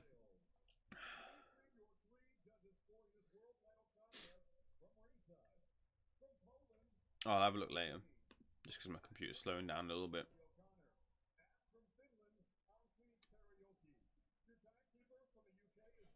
Who do you think will win in Wilder vs Fury? I think Fury will. I thought Fury won the first time, and I think Fury will win again the second time. If there's one man can do it against the destructive force, the powerhouse that is Deontay Wilder, who can catch you at any point, if there's one man that can do it, I think it's Tyson Fury. I believe he has the ability to box Wilder's head off for 12 rounds. And I think it's all a bit of a smokescreen, essentially, with, I'm going to meet Wilder and back him up. And well, to be fair, no one's really smothered Wilder, got on the inside and, sat on his chest a bit and then kind of winged punches in, which is what like a Dillian White would do, or a Dave Allen would do if they ever got in the ring with Deontay Wilder. No one's ever really done that. I think Tyson's too big for that, but no one's really got into that close quarters kind of action. The thing is, if you step into that close quarters kind of action with Deontay Wilder, you risk getting cracked with the right hand like Spilker did or like Ortiz did. But if anyone can do it, and I don't mean it in the sense of anyone can do it because Wilder's, the behemoth. We all kind of agree that whilst Wilder is sometimes underrated in terms of his boxing ability, essentially what Wilder is he's essentially he's the right hand. He's the cock in the right hand and the land of that right hand, and a fighter who I believe, and also has a self-belief of being the elite fighter, should have the ability to then box someone who just has kind of that facet of that right hand. Should be able to box and avoid that right hand for 12 rounds. And even if he doesn't, if he gets caught once, should be able to ride it through and win the fight like I thought he did the first time around. Even though he got clocked twice with that right hand, what was it, in the 9th and the 12th or 10th or the 12th, whatever it was, I still thought he won the fight on points. I just hope he gets the victory on the scorecards like he should have the first time around. But I get it. It's if it's not a smokescreen, the idea that kind of the worry is kind of predicated on the fact that they didn't get the victory in the scorecards the first time around, and now they have to push Wild on the back foot and change the game plan, which is what the Kronk Gym is move 2 is all about. I get it, and I understand that kind of worry. It's just a shame that it has to be that way because he didn't get it in the scorecards the first time round. I do like Galahad. He's just a frustrating watch. Yeah, agreed with you. I'd rather watch Dubois Joyce rather than Joshua 40-year-old odd 100%. Yeah, I get what you're saying. Although Joshua Pulev should be a good fight, I think obviously Joshua comes through Pulev, of course. But yeah, Dubois versus Joyce is definitely like the better fight on paper as well.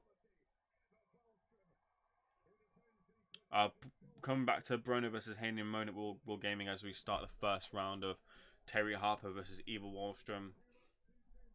We'll keep a bit of an eye on this and keep an eye on the comments as well. So if anyone wants to throw anything in, please feel free to do so. In terms of topics to talk about, I've got a few as well myself. But if you want to talk about anything else in the boxing world, by all means, feel free to do so. Single jab from both Terry Harper and Eva Wahlstrom. Trying to step in with a right hand straight off the bat. Eva Wahlstrom did, but she missed wildly. Slip into her right, just trying to gauge if a jab is coming from Terry.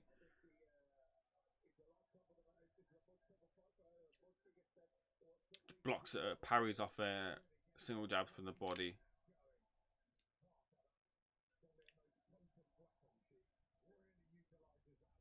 Joyce has gone over to Dubai for some warm weather training as well, which I find quite interesting. I thought he would stick around here. Who's training Joyce right now? I forgot. Has he announced who's training him? I don't think he has. Good right of the hand there, actually, from Terry.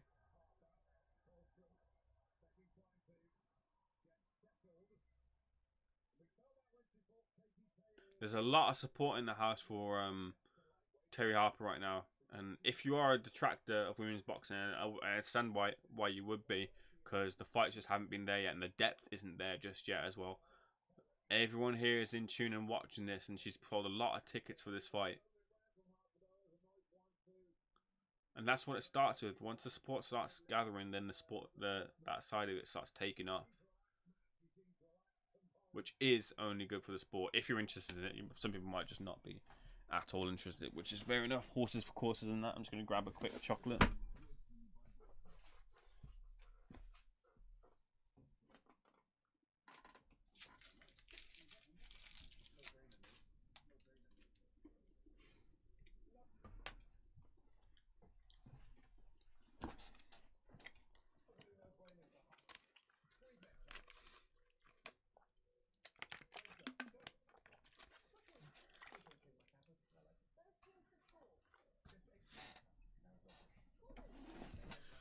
Quick comment at the bottom. I'll come back to you in a second, Will.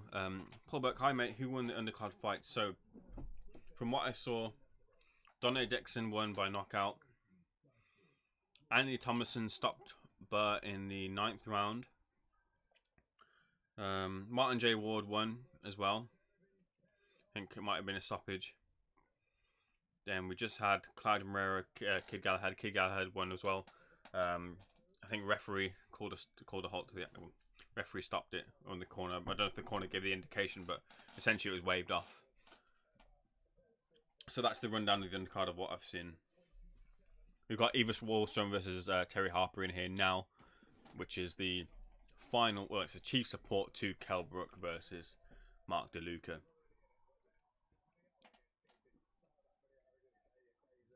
So Will Gaming, Broner versus Haney. I'm saying Haney. Adrian Broner, I asked this to Dave Colwell with the whole kind of like thing with Adrian Broner, because remember the trajectory that people put for Broner when he first burst onto the scene. Everyone said he was the next Mayweather. I remember being in this is how I'll show my age here. I remember being at a midnight release for GTA 5, and one of the guys I went to the midnight release with, he brought a friend along with him who's now a mate of mine, and he said, "Oh, what do you think about Adrian Broner? I think he's going to be the next Mayweather." And it's like, you've just heard that so many times about so many fighters.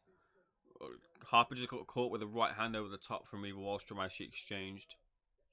She just steps back off Eva Wahlstrom and then steps in with a single jab. Yeah, we've heard that so many times with people coming through, the next Mayweather, this, that, and the other. But they have that. Some fighters do show that sort of trajectory, and Haney's kind of been given that trajectory as well. Gervonta Davis, not like a Mayweather type, but again, that trajectory. And then you have Gervonta Davis hanging around with Devin Haney, doing what he did in this arena where he was, or from this Twitter clip. And it's a shame to... I'm not knocking any of Broner's achievements in the ring, because he's achieved as a 3-weight world champion. You can't knock that. But the thing is, has he reached that trajectory that people predicted of him at the start?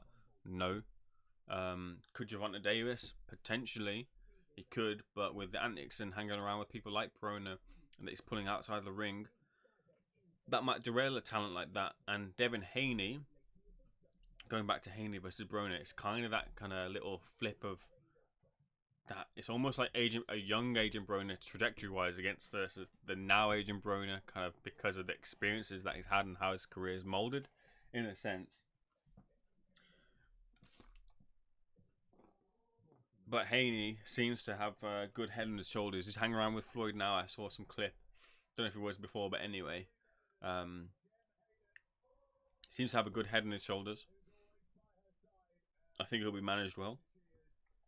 And in terms of who are picking that fight, Broner just doesn't throw enough punches throughout his career. Like, pretty much since the Malignaggi fight, which I thought Malignaggi won. For me, Malignaggi beat Adrian Broner and then showed... He didn't get the victory, but he showed the blueprint of how to beat Adrian Broner. Getting caught with the right hand there and the left hook at Terry Harper. She's just got to be wary. She's thrown back as well, but she's her chin is very wide open there. And she got caught with the right and left. She took it really well, but she doesn't want to get caught with too many of them. That was good work from Eva Wahlstrom. Eva looks, if you play games, Eva looks like a fucking boss from like Dark Souls right now.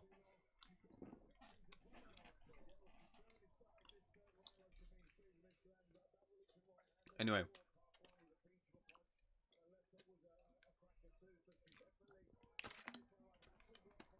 Yeah. Broner doesn't throw enough punches. All Haney has to do, really, in any sort of sense, or any fighter, just has to throw more punches. Throw punches. Broner, if you hit Broner hard enough early, he just guards up, he just locks up. Like Deontay Wilder just puts in that guard up, doesn't throw back. And you can just... go pretty much. And he's essentially, he doesn't want it either. If you're asking for 20 million to fight Haney, you don't want it. You know that's silly money, you know that's stupid money. I don't know if About Billions is just wanting to cover his costs because of what's going on with him, you know, with him asking for money from his fans. I'll fight for you if you donate for me, or whatever it is, etc, etc, with Adrian Broner. I don't know what's going on there, but I don't think he realistically does want it. He's talked about Damon Haney, he's talked about Golovkin, he's talked about this, he's talked about that. I don't know if we will see Adrian Broner back in the ring. I don't know if it's just all talk, but Haney wins that. Haney wins that for sure. I agree with you, Will Gaiman.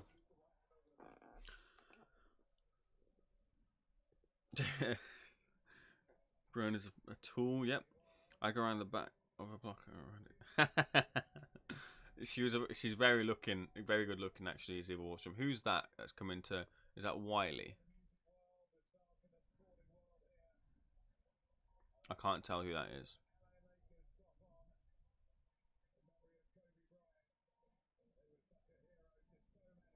Is it Wiley? Don't know. Anyway. Yeah, Fury points for me, yeah. Agree. Yeah, that was that right hand. Was it the right hand over the top? Yeah, I think it was. Yeah, then followed up by that nice little left hook. Then coming back with her own, to be fair, 1-2, but the bigger punches there were from Eva Wahlstrom.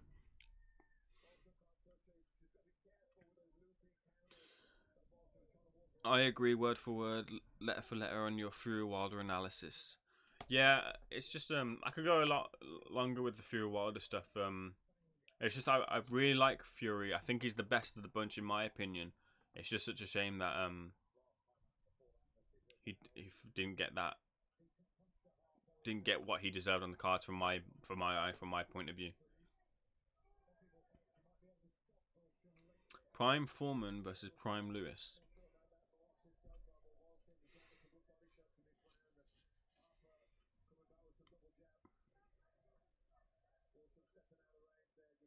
I just go with Lewis, just because cracking shot again, picking really good shots here. Either Wahlstrom is. It's the right hand again as the chin is up when Terry Harper is throwing. Yeah, I just go with Lewis because Lewis is a better all-round fighter than Foreman was. I think he just box clever, box to a game plan against someone like Foreman, who essentially at his best was a brilliant puncher, but was kind of just really the massive puncher who'd kind of rip forward and straight through you.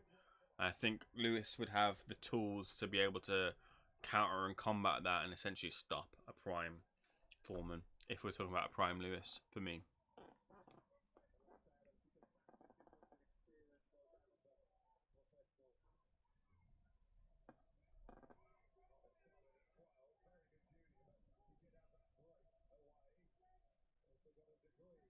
But like Last King of Scotland says, Prime Foreman would have been tough for fucking anyone. Prime Foreman is a fucking problem.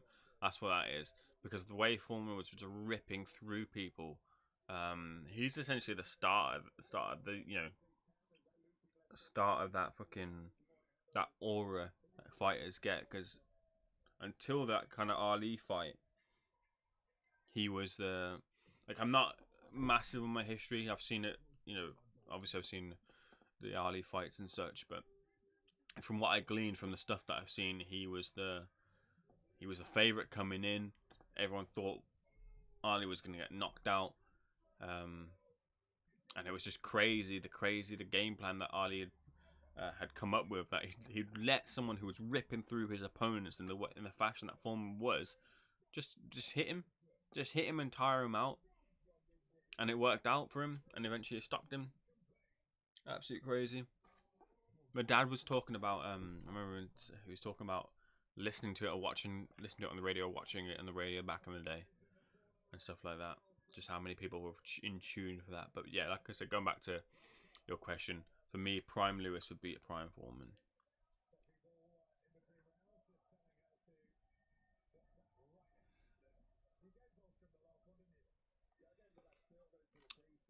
Lower next Mayweather. F. Javante, won't 12 rounds with anyone. Lead 40-year-old fighter. AB alright, but partake too much. Yeah, that's the thing. They always say, like, Mayweather partied, but Mayweather was never drinking alcohol, not abusing his body. Yeah, he'd go to McDonald's and Burger King and every now and again. Well, he had the affiliations with it as well, but who says he was actually eating it? Mayweather, the general consensus is, from the people that are around him as well, is that he lived the life to the T. And he's still in fucking great shape. He probably does still live the life, Mayweather. Whereas the other fighters, Gervonta Davis, with the stuff that you've seen with him outside the ring, he balloons up in weight. Ricky Hatton, let's take it to, on shores from our level. Ricky Hatton was able to, at the start of his career, do what he did outside the ring and get away with it because he was young. But eventually it caught up with him, and Ricky Hatton could have, another good right hand there from Eva Wahlstrom. Ricky Hatton, maybe if he'd been, lived the life a bit more. I'm not going to knock any of Ricky Hatton's achievements because Ricky Hatton is a fucking legend. But things could have been a lot more different from Ricky. And I remember that documentary scene, like, he was crying before the Pacquiao fight 2 weeks before because he knew he was beaten already because he was just not ready. The same with the stuff with the Mayweather fight. Yeah. And then he tried to come back, didn't he? And again, just the toll that sort of stuff takes on your body, the stuff that you're doing to it. My boxing coach says, it's your car is just your body is just like a car, and you need to put the best fuel that you can in it, and the food and the stuff and the drink and everything else is the fuel that you're putting in. And you're putting in shit fuel, then your body's gonna be shit, and you're gonna get caught out.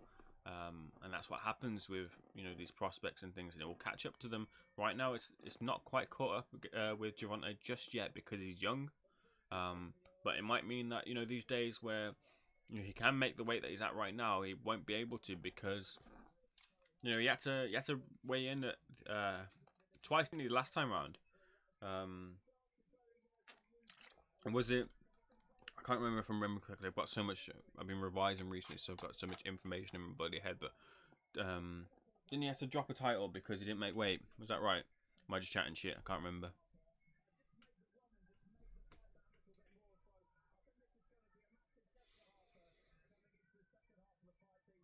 What Foreman did to Frazier shocked everyone at the time. Yeah, the amount of times he's got dropped.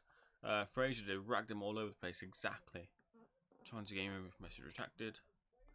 Hardcore Burner, glad came across your channel. Appreciate you giving me the support. Appreciate everyone that gives me the support. I will definitely check out your channel as well. There's a fella, Last King of Scotland. Who's the fella that Charlie?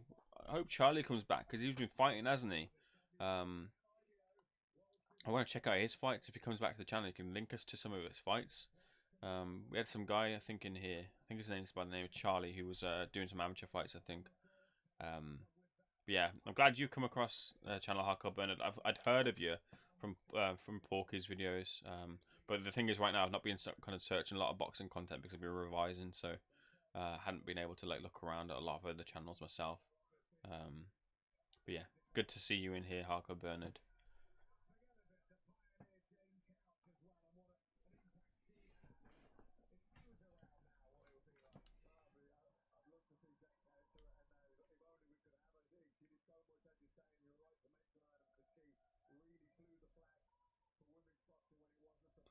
Yeah, Chauncey Gaming. No worries. Change your from Will to Chauncey. Cool. Hopefully, undisputed heavyweight champion by the end of the year. By the way, I changed my username. Yeah. Hopefully, I don't think we'll see because it's Fury versus Wilder. Then the belief is we've been told that the contract's been signed for a third fight. Stiff jab there from Eva. Harper returns with a flurry ending with a left hook, which was caught on the gloves partially from Eva. A lot of the action has been contested in the center of the ring. I think Harper's got the lesser of the exchanges, unfortunately, for the moment. Going back to what we were saying.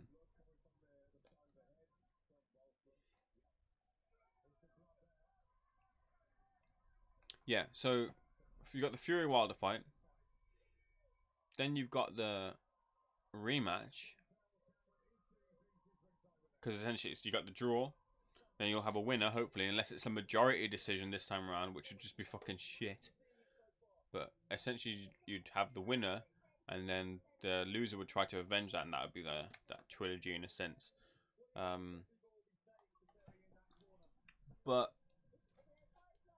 And then Joshua's fighting Pulev. They're supposed to be making an offer. Eddie Hearn wants to make an offer to the winner after this fight. I don't think it's going to happen this year. That will be an undisputed, maybe 2021. But then you got Dylan White, who's mandatory, who should get his mandatory then. And then maybe you'll finally get it. But the thing is, those fights anyway. Does anyone would you rather? Nah, wait.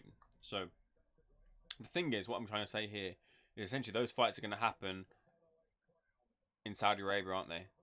Those unification fights, that undisputed fight is going to happen in Saudi Arabia. Anthony Joshua's Deontay Wilder is happening in Saudi Arabia. Anthony Joshua's Tyson Fury, I'm not too sure, but I think it'll probably happen in Saudi Arabia as well, which is a shame. Best thing about it though is we don't have to wait till. Oh, she's dropped Eva Wahlstrom. I think it's just a balance thing as well.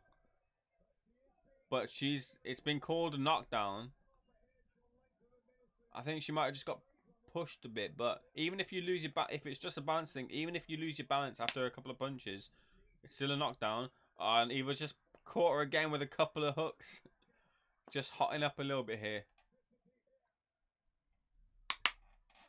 definitely want to see that again. But Terry Harper can just kind of coast this round out and keep this at a 10-8.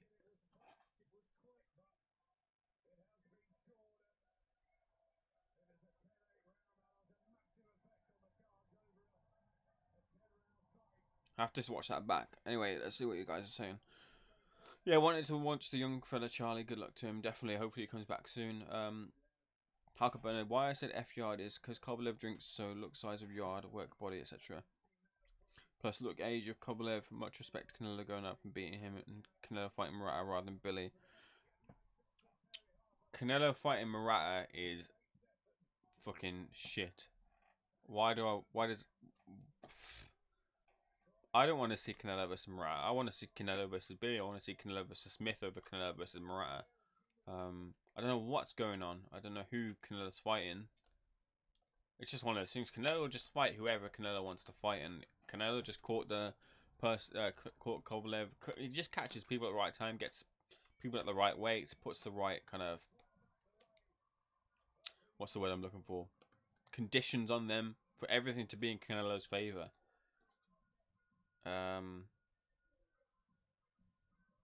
But yeah, if we get Murata, then we get Murata, unfortunately.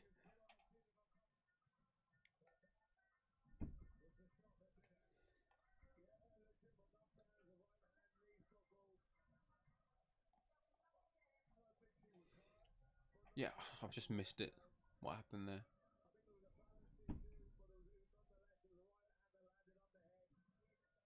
Anyway,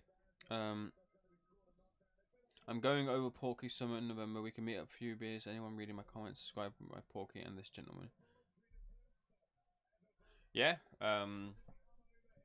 defo. I'm cool with that.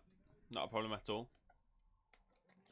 If you said you drop me a DM, then I'll read it at some point after this stream, so not a problem.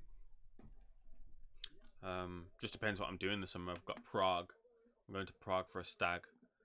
The best man, so I've been organising, which has been a bit of a ball ache, but Bruno only got dropped, been cocky. Well, did you see that? Well, so we'll watch this when the action kind of comes in. But has everyone seen? And if you haven't, definitely see it. It's just hotting up now with this exchange here. A little bit sloppy. I don't think anything landed clean apart from that jab from Wahlstrom, which was a stiff jab from Eva there, landing right on the chin of Terry. Has everyone seen that breakdown on BT Sport? It's on YouTube between Ben Davison, who's the star of that fucking breakdown. What's it? Richie Woodall and David Hay. And you know, Fury got dropped. Fury only got dropped because he's being cocky. Ben Davison broke it down, and he said that he'd been allowed to say it by Tyson. The thing is, Tyson does this reset, and you can visibly see the reset because he kind of swipes his nose from the side and then down and like bumps his fist to his head, and that's him doing the reset. And that's when I don't know if Wilder picked up on it consciously, if it was something they put in their game plan, or it just kind of coincidentally happened. But Wilder then launched that right hand, that left hook in that 12th round, when Fury was in that reset where Fury loses concentration, as Ben Davison was saying. So very interesting analysis there, and essentially all it kind of says is that, again, what we all know is Fury just has to be on point for those every second of those 12 rounds. Good shot here now from Steffi. Terry's coming into it now. She's catching Eva. Eva looks all over the place here. Right at the end of the round. That's that 10. Oh no, that's the round before was the 10-8. Harper coming on a lot more stronger now. Steffi must be very happy here. Just got to manage the fight. The fight's not done yet, of course, but Harper now getting to more of her own here, and Eva's got to kind of stop the momentum of Harper now in these next few rounds.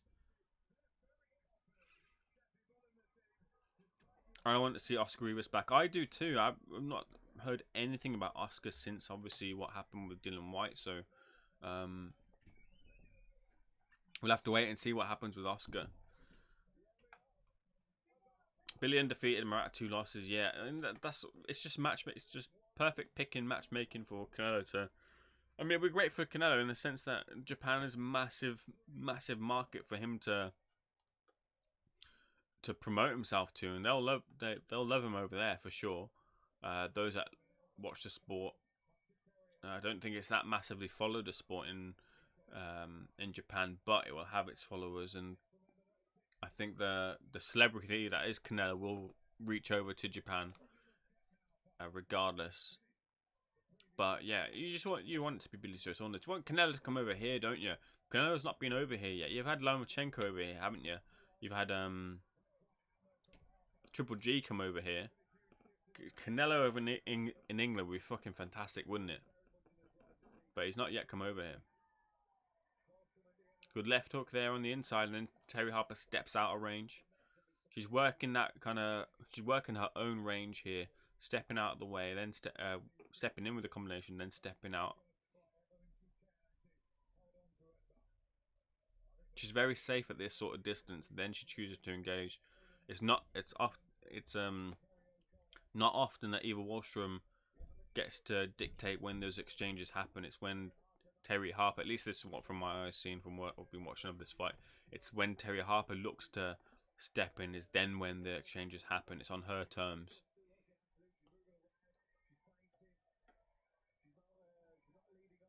And what she's doing here is essentially she's making this a 2-minute round as opposed to a 3-minute one, like Ben Davison was saying with the Tyson Fury stuff. She's now starting to engage, and with what? Well, now it's last 30 seconds, but essentially she, from that being out of range then and hopping around, she ate a lot of time, 45 seconds to a minute there.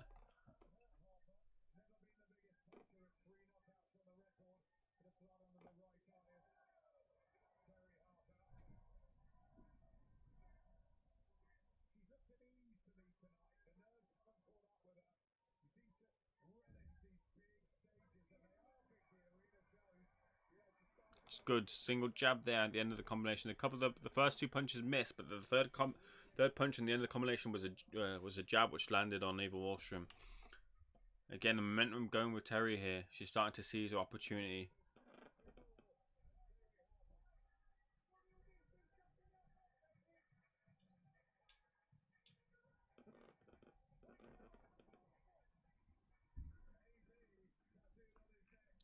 Wee Terry likes Jerry Cinnamon.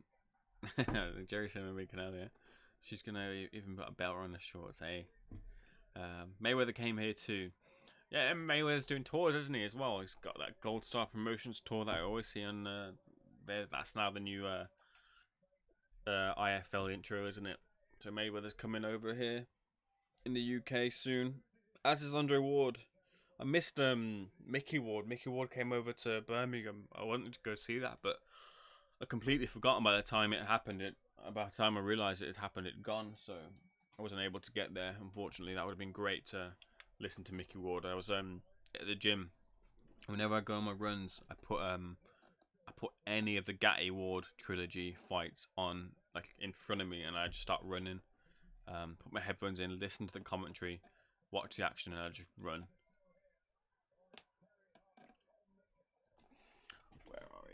Final round of this chief support to Kell Brook versus Mark De Luca, and it looks like Terry Harper is going to be unified champion here, being the experienced Eva Wahlstrom to claim the 2 titles in Sheffield. Crowd are loving this.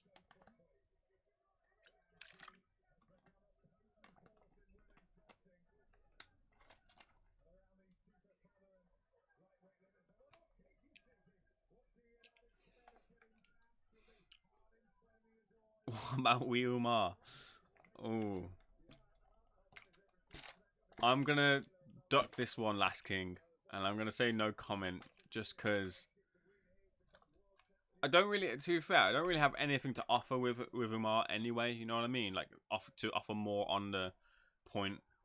What's happened has happened. The tweets have been surfaced. He's apologized, and for me, it's just a dumb thing. I can't be asked for like boxing drama outside, like boxing drama in general.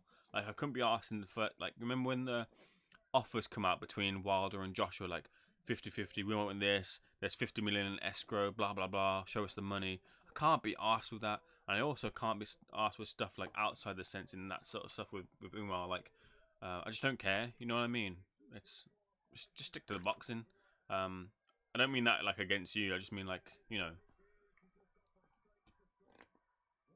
just not fussed about it. You know what I mean? But what's happened has happened. It's apologised, and yeah, that's what it is. Terry Harper, seen through the final round, it looks like she's going to be crowned unified champion. We'll just have to listen for the decisions, but it looks that way. Terry Harper claiming both titles. Chonza Gaming, why did Brook take a year off? Soz don't know much about him. No one really knows why Kell Brook took a year out of sport. Some say he lost a bit of the hunger. If you're a conspiracy theorist, I've heard that potentially, well, some people have been saying that he might have served a ban on the sly, on the quiet. I don't think that's the case. I don't think he served a ban. I'm not a conspiracy theorist at all. But it's what some people have been saying. I just think with Kell Brook, Kell Brook he wants the big fights. And unless the big fights are on the board for Kell, nothing's going to get him out of bed, really. I can't really speak for him too much, but from Kell, who's been a former champion, beating Sean Porter, and you know, in with Golovkin, in with Errol Spence, and then you're coming up against Michael Zerafa, and nothing quite else is up there on you for the table. Nothing's going to grab you in, is it? So going straight to the decision here. So I think this is pretty much crowning Terry Harper as new champion. Eva Wahlstrom, I think, looks like she knows it as well. Just listen to this 1 sec.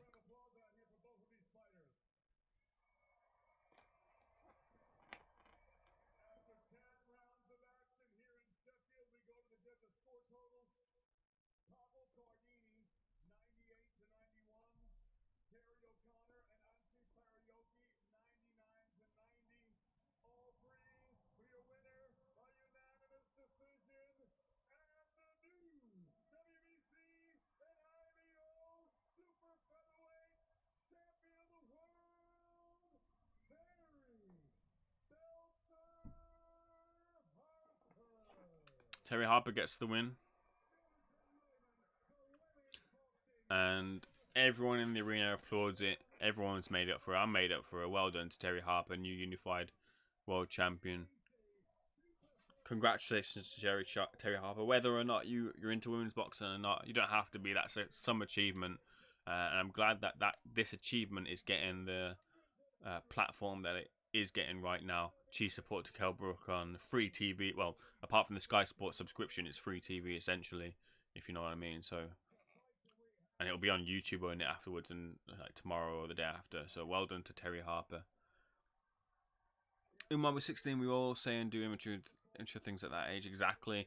He wasn't working for rifle then. I don't expect his comment. Yeah. What he said was, you know, I don't condone it.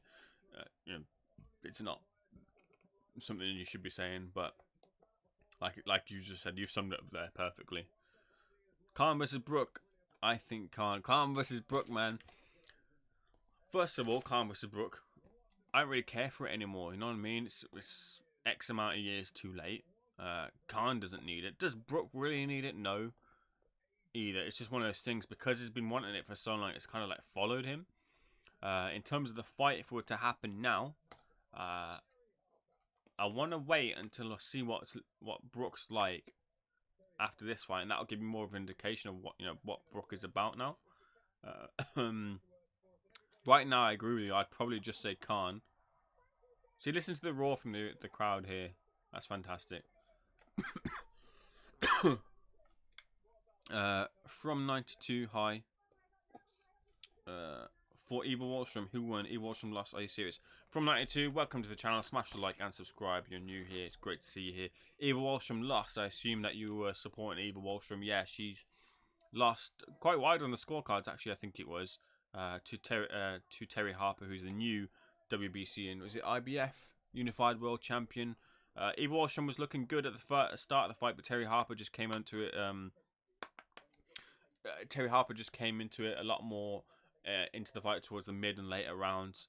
She dropped Eva Wahlstrom. It looked like it was a little bit of a soft knockdown to me. I've only really seen it the first time round, but she is the new champion. This is Terry Harper. All credit to her. And maybe 12 months down the line, Dave Allen was right. She could be the person to stop Katie Taylor, who has looked a little bit hasn't put in as good a performances as she had, especially in the Pursoon fight, which a lot of people thought Pursoon got robbed. So we could be looking at the woman to potentially be the next face of women's boxing. I know Savannah Marshall and Clarissa Shields will be saying other things about that, but Terry Harper here is the woman doing things right now, and she's claimed that those 2 championships. Well done to her.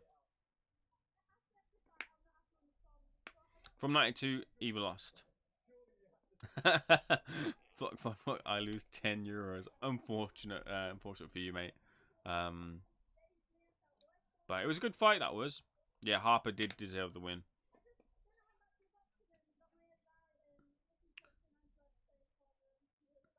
So, mate, if social media went on the go when I was 16, I would have been fucked. Yeah, man. Like you said, 16-year-old, just say shit. You think you're on top of the world and you can just do whatever. And it takes those years to kind of make you realize that and make your ears kind of open to the world and stuff like that. So people do, learn. People do get more experience and they learn more about people, learn more about, people from all walks of life. And yeah, that's all it is. Kell Spence, Triple G, Porter. Only name left for Kell is Amir Khan. Only name left for him, yeah. But that's what I'm saying. It's interesting.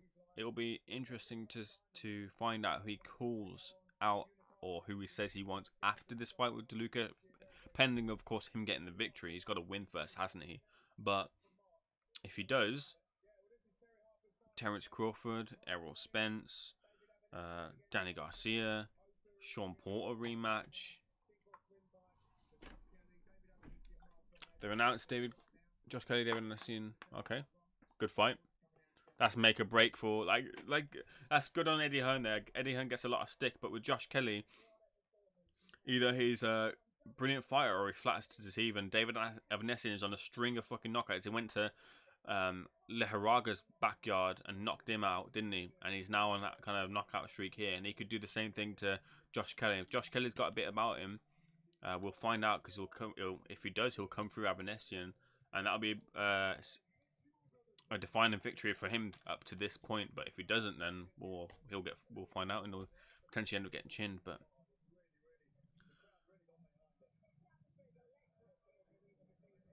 But yeah, again, smash the like and subscribe to the channel if you're new here. I'm just going to quickly pop to the toilet before Kell Brook comes on. We get all of the lights entrance, which I like to see. The crowd was more into the women's fight than the Galahad fight. That is correct. I completely agree with you, Last King of Scotland. Be back in a moment, guys. Smash the like and subscribe to the channel if you haven't already. Back in a second.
Right, I am back. Just popped to the toilet.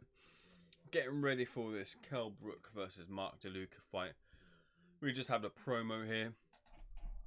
Again, once again, if you're new here, smash a like and subscribe to the channel. Much more boxing content coming your way. Obviously, I'll be doing a live stream for Fury vs Wilder. That's going to take it out of me because that's going to be like 5 AM. But there's one not to miss, of course.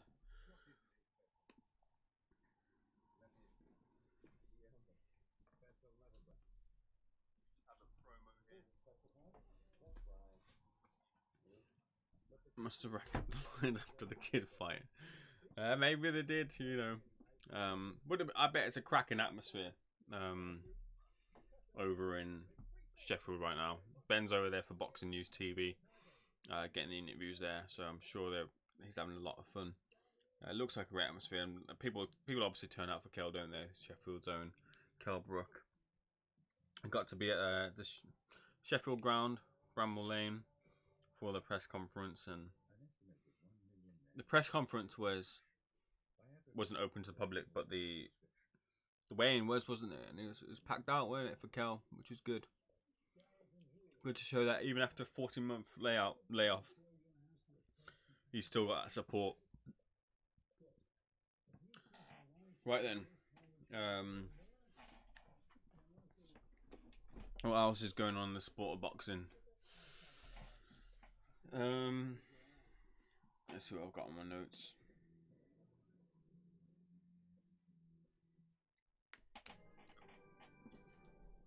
So Kell Brook, obviously, if he loses, you have to say, because he's put this pressure on himself as well, and he said this, you know, if he loses, he retires. So you can only really go off that, can you really?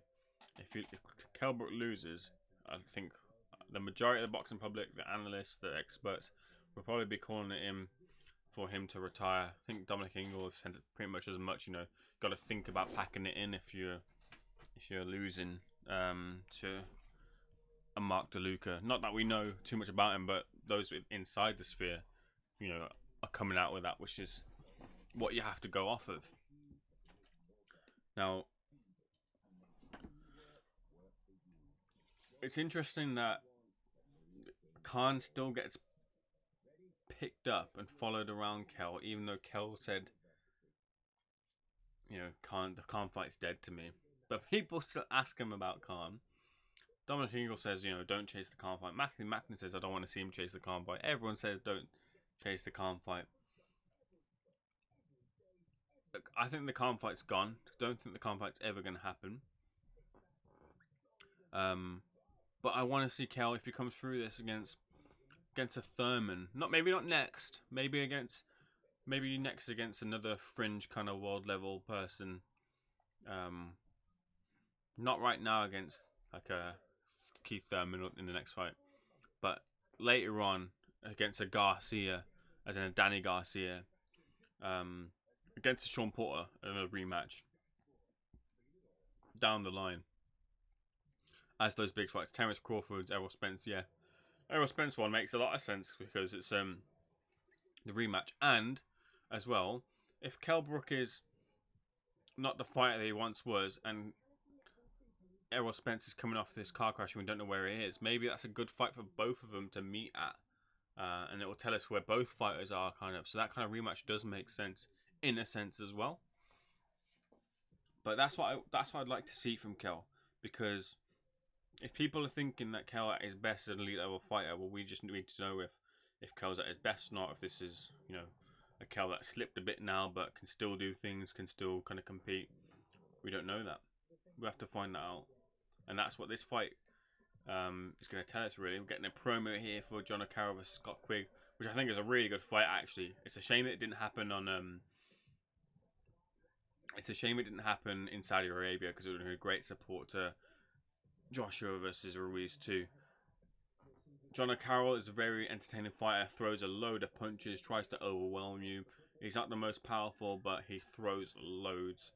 He says he's learned a lot from the Tevin Farmer fight, and he and Tevin Farmer struck up a massive friendship. He was obviously helping Tevin Farmer train for his since defeat to Diaz, wasn't it? Jojo Diaz, who beat Farmer. They've called a rematch, haven't they? But Scott Quigg, massive puncher.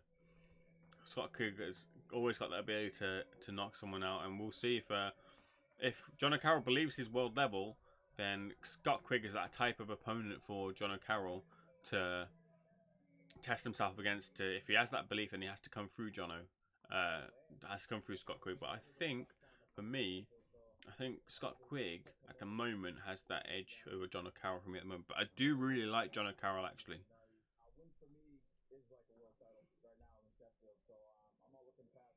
Mark looking good on the scales. Like I said, you can't really say too much about these scales. But Mark looked good. Kell looked good as well.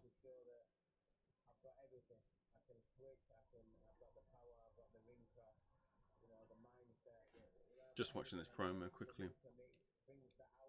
I think we're we're due imminently to get the ring walks for this fight, and then the introductions to this.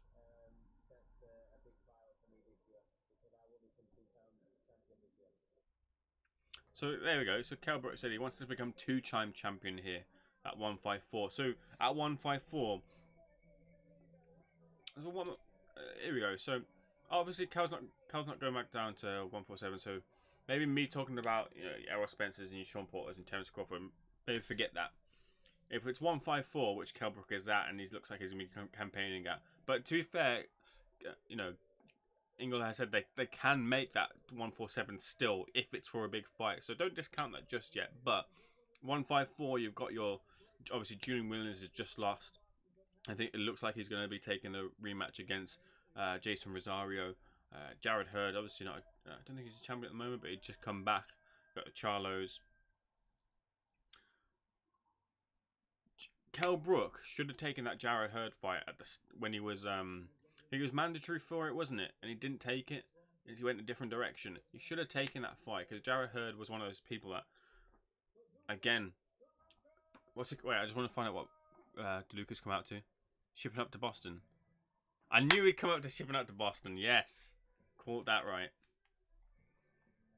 Had to be done. This is a tune. This is, by the way, Dropkick Murphys are a great band. Ah man, I wish I was there for this.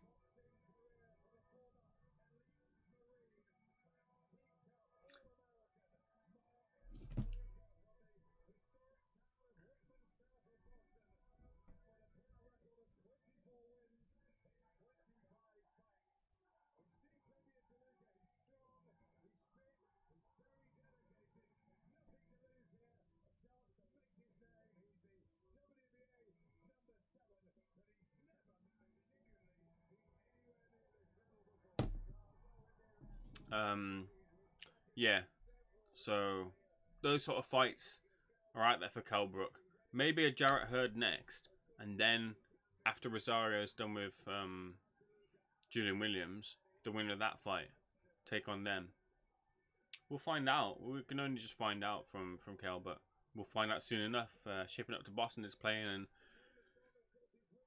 Mark De Luca is shipping up to the ring right now. Tune, what a tune this is.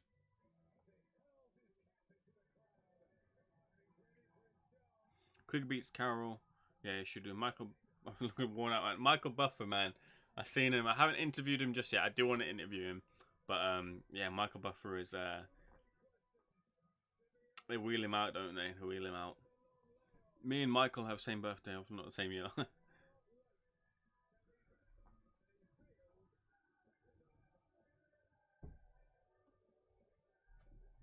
Cal's coming out. We're going to get all the lights in a moment.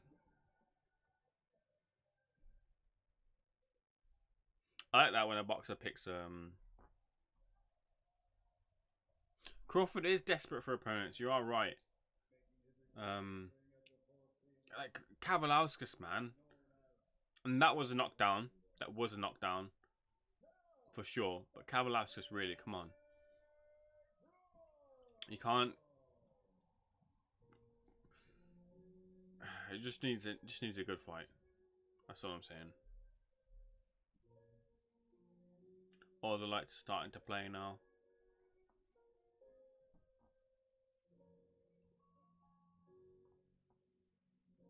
Right then, get your predictions in whilst we're waiting for this entrance here. Kell Brook, Mark De Luca.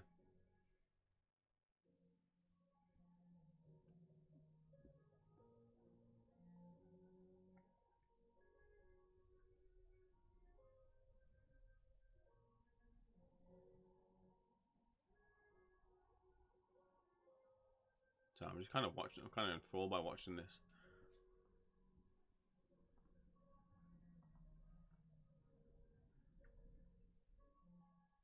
We're gonna see if Special Kell is still just as special as he was when he first started.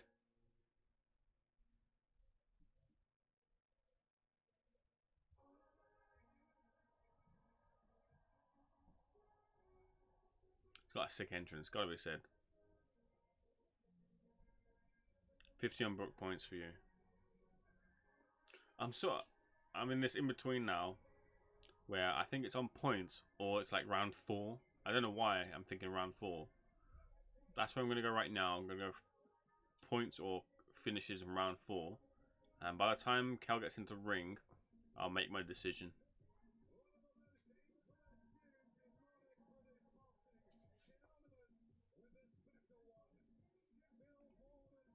Yeah, it's absolutely sold out. This is great turnout and support for all of these fighters. Obviously, Kell Brook topping the bill, capturing the attention and imagination of the Sheffield crowd, as he would always do. Brook here around 6. So David Graham is also thinking the same sort of thing. DLG, I'm going to go with. It's thinking the same sort of thing as me. Could be stopped around that kind of that middle round sort of area.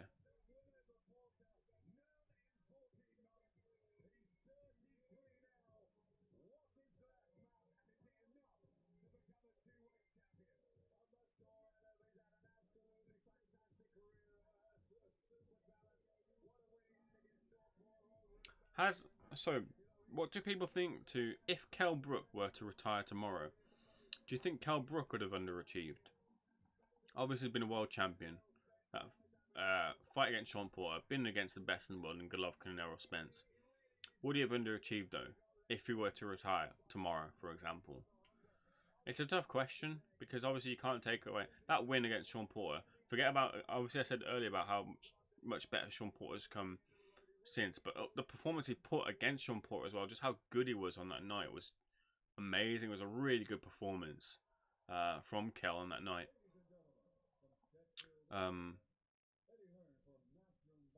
But yeah, just since then, like his career, like should have gone up and up and up, and what's happened has happened. But now they're looking to bring Kell back and fulfill that kind of the special element of Kell, and that's what makes this it's quite intriguing, to be fair, right now, just to see how much is left of Kell.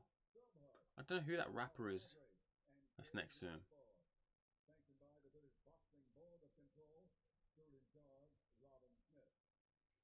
Mark De Luca looking really cool, chewing his chewing gum, not fazed by anything. Domingo just telling Kell it looks like just a slip right and left.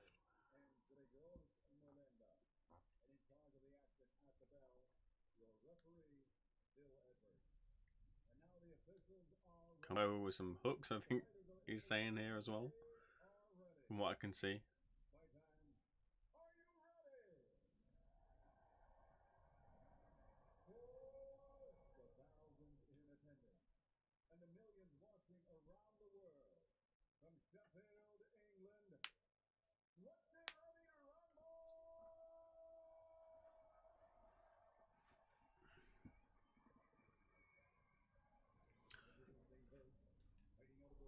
Yeah, in my opinion, what do you think? Porter only good win. How long ago was that? It was quite long ago. Carson Jones wins were good, were decent. I think the Zerafa win looks better as time has gone on because it's just shown how tough Zerafa actually is. So I think that's a good win. It just didn't seem it was a good win at the time. Rabchenko, he blasted Rabchenko in like 2 rounds, 3 rounds, wasn't it?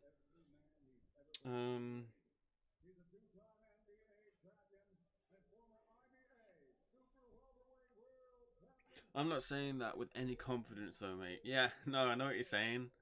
Oh, I've got to pick my prediction. Right, I'm going this goes 12 rounds. Yeah, I think this goes 12.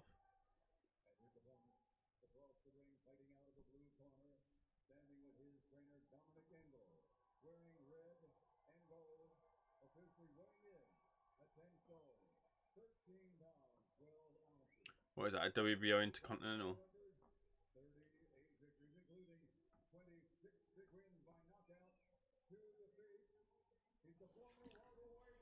I forget how many fights Kell has had. 40, fucking hell.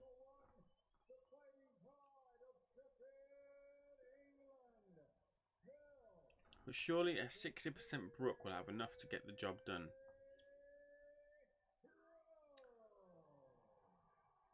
Yeah.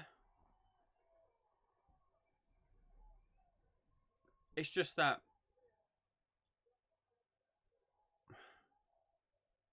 I think Kell's gonna. You said Kell points for Harker Bernard as well. I just want to see a bit more than a 60% Kell Brook.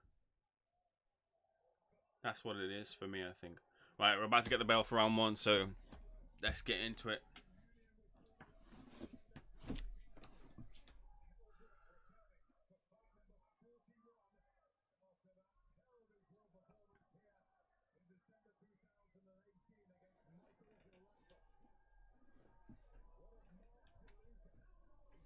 Right, bell for round 1 rings. Both meet in the centre of the ring. Don't touch gloves. Pouring out with his right hand, Mark De Luca. A couple of feints, stepping in, feinting. Kell just backing up his man as Mark De Luca elects to take the outside of the ring as his real estate.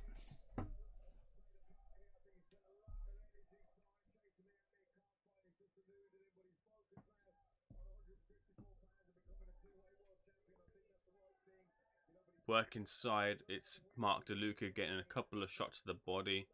Kell doing nothing, just holding him, trying to stop and stifle Mark De Luca from throwing any punches. He gets a little bit of a warning for holding. Or it might have been for hitting at the back of the at Kell Brook's back. Sorry, trying to wing in an overhand right, overhand left did Mark De Luca, but Kell Brook saw it coming. Single jab and uppercut misses from Kell.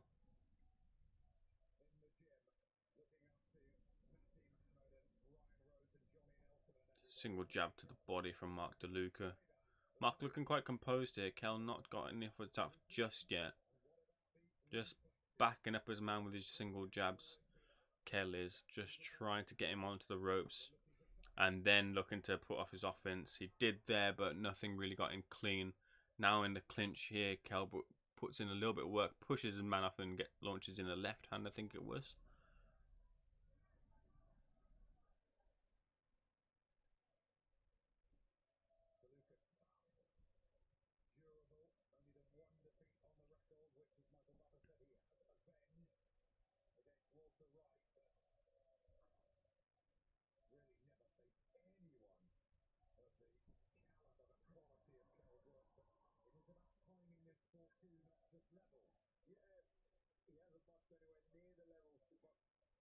Yeah, this is the thing, David. Like, it's just that myself as well, I don't know too much about De Luca, so I can't really say like what to expect from him.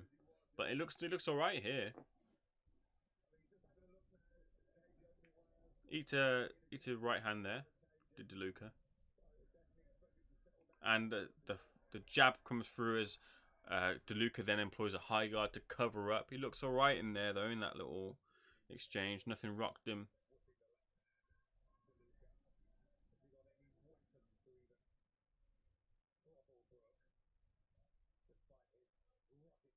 Classic Kell trick that on the inside. He just traps your lead hand. No, it's the he just traps the lead hand, and then gets to work. Eats a single jab to the body, then a right hand from Mark De Luca as they stepped in. Good little work there that got through towards the end of the round.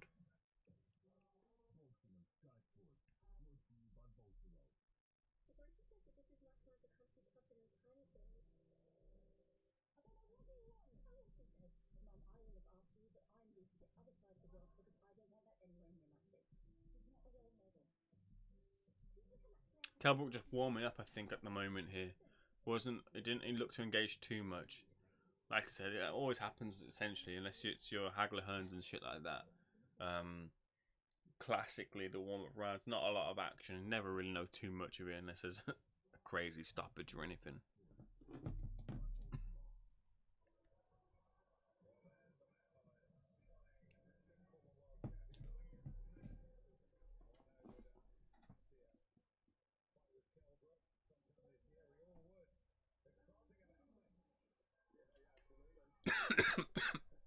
Bell for round 2 rings.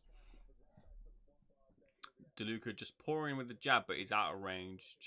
And then steps into range, goes to the basement with a jab.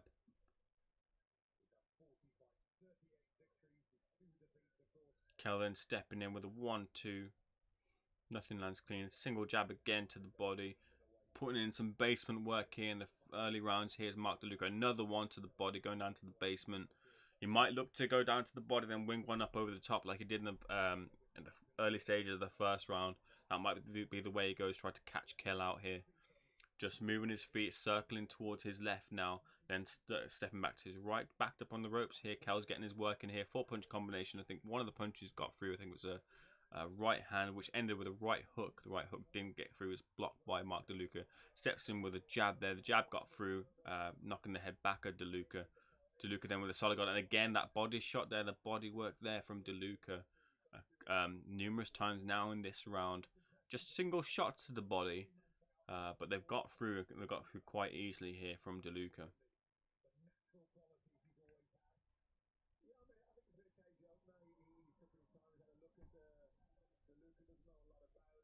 In the clinch there, just before he exits the clinch, he got in a couple of hooks to the body there.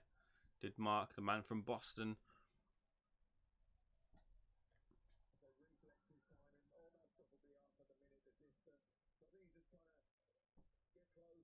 See, that combination there was soundly blocked from De Luca. Caught all those on the gloves here. And then that jab there as well afterwards.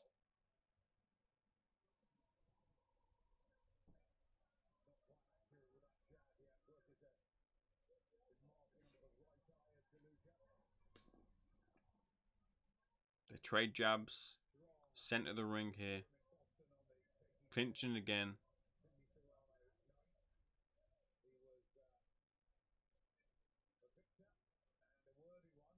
Kell's been one of those fighters though. He's always happy to work in the clinch. He's not afraid to get in clinches, and like when Sean Porter tried to outdog him, Kell was happy to meet fire with fire. He's not one of those fighters that will get caught out in these sort of exchanges, which is good for Kell because it looks like these sort of things will be happening through these 12 rounds if it does go the distance. Missing there with a 1-2 Mark De Luca. Kell Brook did well to reflexes there, get away with those 2 shots. A stiff body shot there. It was like a shovel uppercut there from Mark De Luca. And again, another hook to the body from the left side in that clinch. Signature stuff here from De Luca. That body work so far in this fight. Again, going to the body. Then he likes to shoot up to the top. Looks to see that's at least in the early part of the fight. This is the game plan from De Luca. Just towards that end, he looked to wing one over the top, which Kell is still wary about. But as the fight goes on, we'll see if Kell is then susceptible to that little combination, little trick that Mark De Luca is trying to employ there.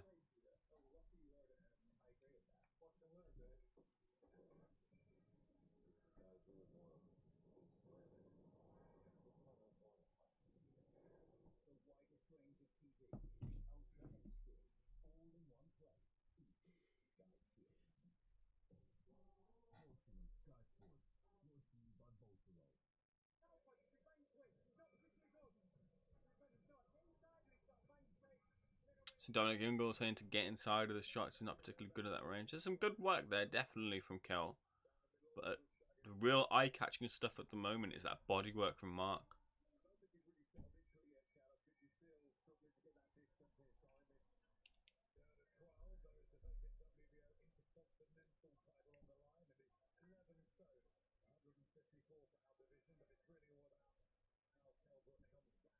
Stepped under the jab, Mark De Luca there when he stepped forward, but didn't elect to push off with any combinations. Good covering up there as Kell stepped in with a 3-punch combination. Tried to wing in a shot, but Kell saw that all too easily coming. Clinch work here again. Kell pushes him off.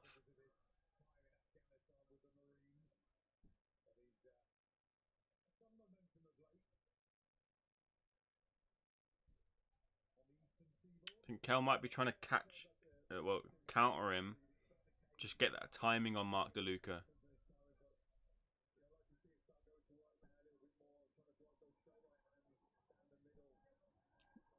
Kell threw a wide left hook, which Mark De Luca stepped under. He saw it coming. Or ducked under more than stepped under. Single jab again to the body. There's that body work. Tries to pop one to the head, but then ends with a left hook to the body.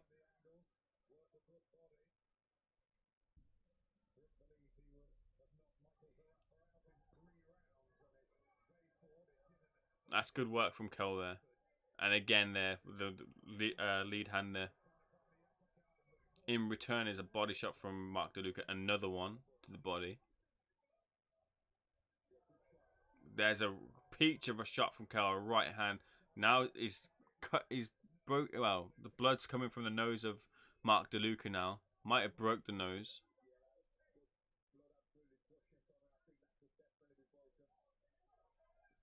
Solid right hand from Kell and a right hook. Kell's pouring it on here. Mark De Luca is down. I think Kell's wheels are just warming up, and Mark De Luca is in a type of way right now. He looks okay. He looks like he'll be able to continue, but he's pouring his man on. He catches Kell Brook with a great shot. I think Mark De Luca's looking to fight fire with fire here. Good right. Was it left hand there?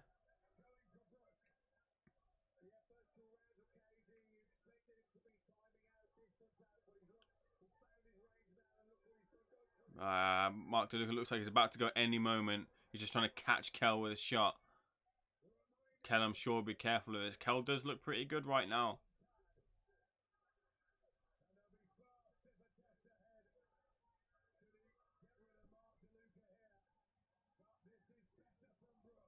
Just dodging that way, punches. Brook is looking really good right now.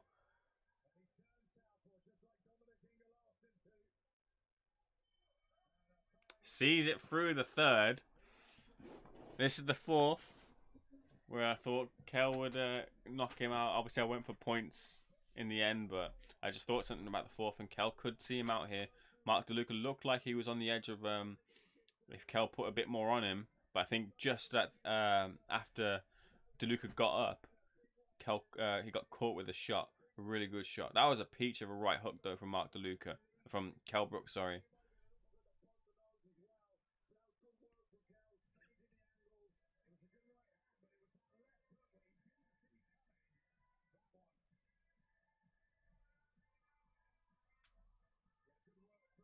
Oh, you're not wrong, David. Not wrong at all.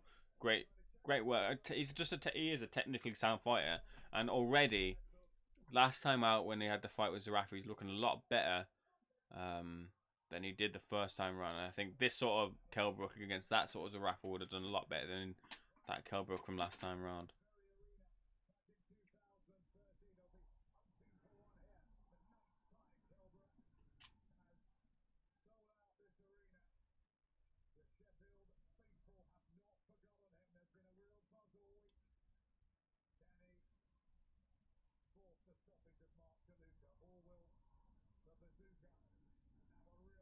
Oh, fucking great right hook from De Luca. I think he's caught Kell here.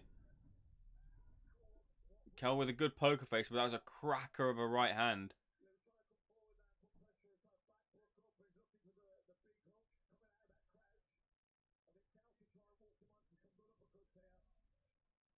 Yeah, Kell looks okay from it, but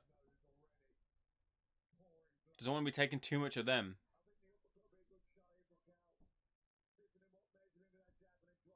Single shot to the body again from De Luca. Tries to wing in the left hook this time. Kell sees it coming.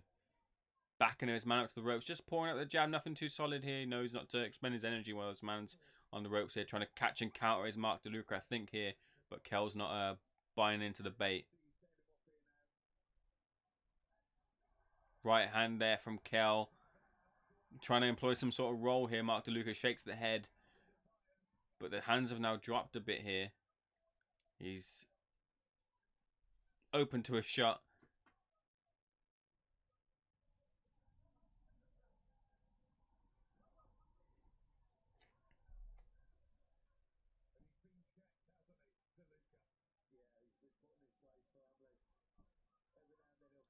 Right hand from Kell.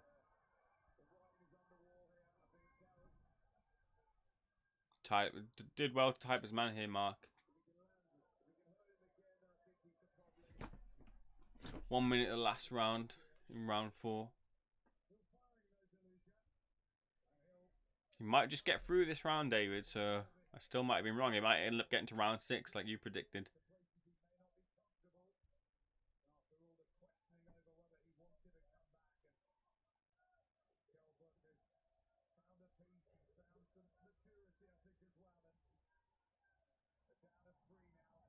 Oh, eats a couple of shots. He's caught Kell there. A few shots in return.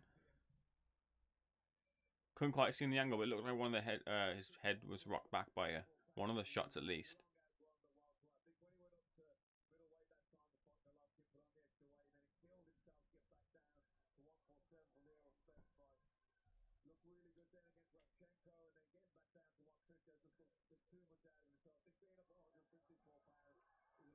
Mark De Luca done well to slip those punches, but now he's not. He's eating them. Bell rings there. Just started to get a little bit feisty, but towards the end of the round. Why was Adrian Broner said to be the next Floyd? It's because essentially Adrian Broner employed the same sort of like shoulder roll sort of style defensively, and he's very kind of economical with his punches at the start of he still is now, but round then. It was just that kind of shoulder roll adaptive style of Adrian Broner from Floyd. And at the time, Floyd was kind of hyping up Broner, saying, you should fight Broner if you want to fight me. Essentially, it was sort of like him being the understudy. If you can get through Adrian Broner, which, quote-unquote, you won't, which is what Floyd was trying to say, you can then fight me sort of thing. But he was basically sort of like almost the understudy to Floyd, but basically because of that shoulder roll thing that he did, mimicked pretty well. Essentially, that's why Adrian Broner was seen as kind of the next Mayweather, at least from my perspective. So my original prediction of round 4 wasn't spot on, so might get to round 6, might go to points. Smash the like and subscribe if you're new here. Don't forget to do that.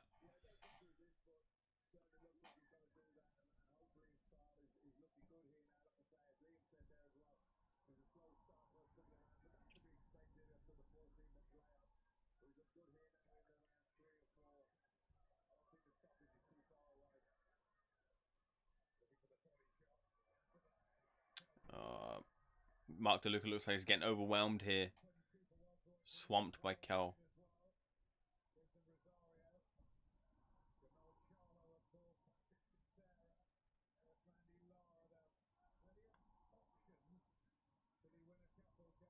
Shooting off of the ropes to try and get that rear set back. Lands in a good shot from De Luca.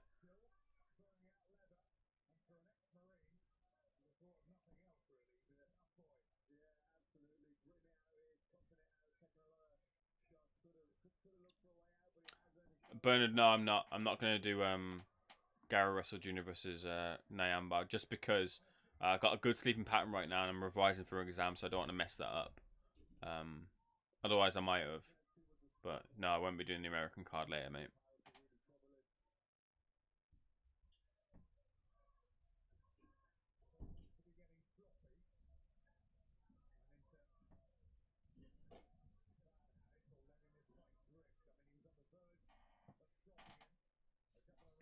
I appreciate that, David. Great to see you in here.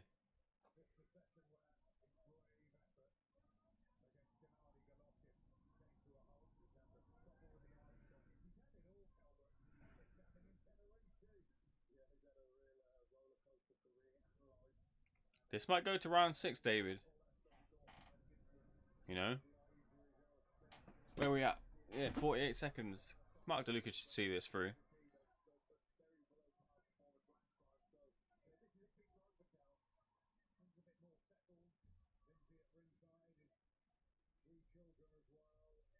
That looked low from Mark. Kell didn't make a meal of that, but that looked low.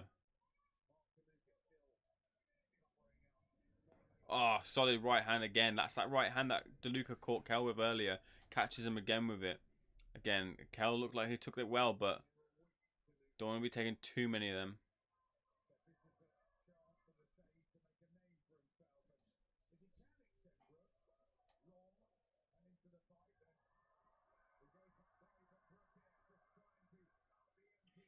That was blocked well. I know the crowd are cheering, but most of those punches from Keller towards the end of that round were blocked by him with a good high guard, which will do that. So, I think Kell just needs to vary up his punches a little bit more to maybe go down to the basement a little bit more as well before setting his shots up top to then finally crack Mark De Luca finally and get the stoppage. But he's doing well.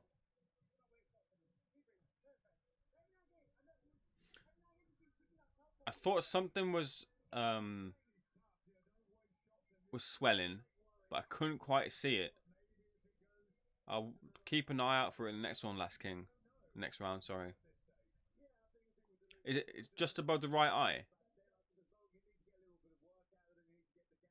I don't know if that's just his vein, or yeah, I see it. It's almost like a little like a circular kind of bruise sort of thing.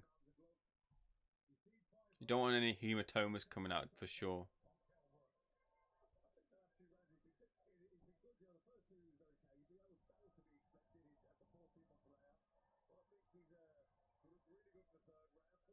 Is it kicking off? It's kicking off in the crowd somewhere. Everyone's standing up and watching something. I can see it over to the right hand side of the screen. People are looking over to the right. I think it's kicking off. It is kicking off, you can see it. I think there's a fight kicking off in the crowd.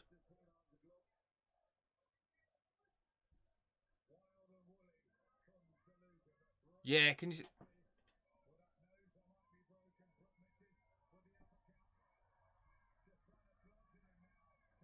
Right, am I wrong here? Maybe I'm wrong. I don't know. No, I think I'm chatting shit.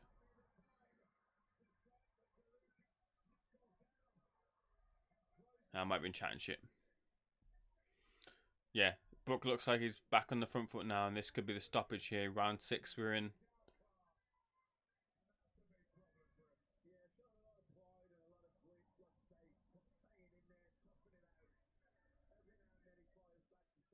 So this is it. So Brook should now step on, and this is the question to be answered now. Is that little next step there for Brook? That next gear.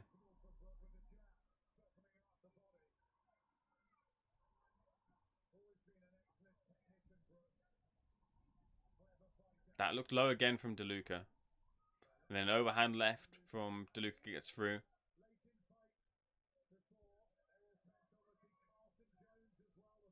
So security are there in the crowd, so something must have gone on.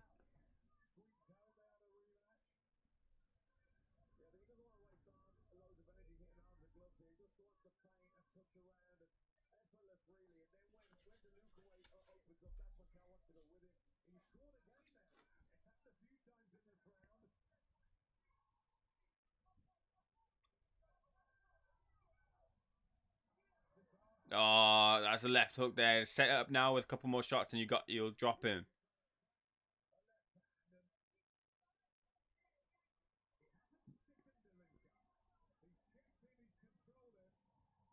DeLuca breathing heavy as well. That high guard is getting him through this. That's a solid guard.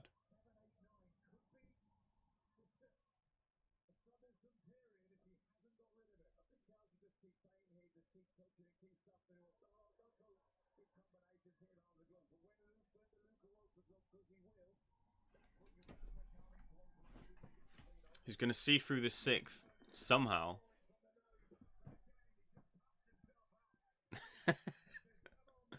No problem, mate. Good to be here enjoying it. I'm glad you're here, honestly. Appreciate every subscriber, every new member, new person that comes onto the channel, sees the channel, especially Hardcore Box Bernard, who's come across the channel as well. Great to have you guys here.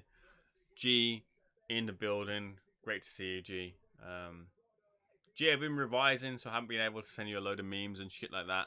So I apologise for that, but hopefully after my exams and that, I can send you a few memes and shit like that as well. Are you watching the UFC tonight, G? I don't know. I don't think I am, because John Jones just doesn't really appeal to me unless he's in a fight against like a good opponent. I think John Jones will get through this Reyes fellow. It's Reyes, isn't it? I think. But also one of Jake's fighters was on IFL last night, wasn't he? Jake was over in Dubai, so that was interesting. Smash the like and subscribe to the channel if you're new here. We are in the 7th round.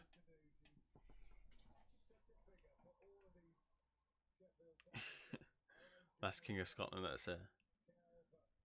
That made me laugh. That did. Ducking the jab and then buying that real estate back into the centre of the ring. Mark De Luca just stepping out of range, moving towards his right and then the left, trying to buy himself some time from taking punishment from Kell. Back onto the ropes is where he doesn't want to be. Eats a stiff jab. Kell kind of mauls on top of him, and Mark De Luca's nearly out the ring because he's been pushed out. He's just struggling to get out of the ropes. He's now out the ropes.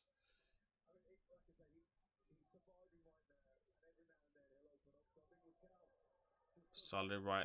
That right hand gets through. Ref looks like he's about to step in and stop it, but it's in these exchanges where Mark De Luca thinks, "Fuck it, I'm just going to throw back."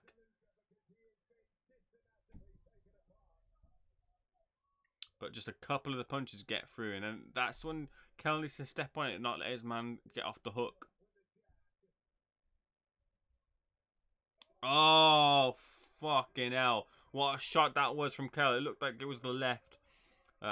Too fast for me to tell because my thing was buffering on my Sky Go. Is he going to make the count? Nah. Good stoppage, that. Good stoppage. Great shot from Kell to finish the fight. I want to see that again. It's a strange one because maybe I was calling for Kell to step on and change to the next gear, but instead of changing it to the next gear, instead he was just relentless with the pressure that he was putting on, and it wasn't anything exerted. It was just the same consistency of not, mixing it with hard shots, mixing it with soft shots, but just keeping it on him at the level that it was at, and eventually it wore down Mark De Luca, as opposed to maybe a Kell stepping on and throwing a lot more. It just wore him down and picked those shots off, and that's a good performance from Kell, has to be said. Mark De Luca maybe not be the standard of Zerafa, maybe, who knows? Really, we still don't know too much about him. He looked a tough opponent, and he proved to be tough. But that was good from Kell. That was good from Kell. I don't think that was a substandardish performance. I still don't really know where Kell is. I don't know if this is 60%, 7%, 8%. I don't know, to be honest with you. I can't really make that assessment right now, but it tells me there's stuff left in the tank for Kell for sure. What do you think? You let me know what that performance tells you. It's kind of really hard to gauge right now, but we'll see what they say, especially what Kell says about what he wants next.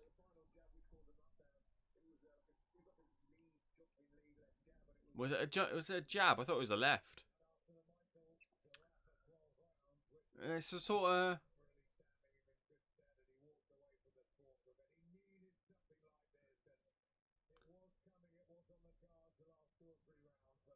I can't tell what it is. But it also kind of reminds me of Yard versus Kovalev. Yeah, it's a jab. It reminds me of Yard versus Kovalev, and that's a solid jab. But also, he walked into the punch, didn't he, as well? And he's knackered.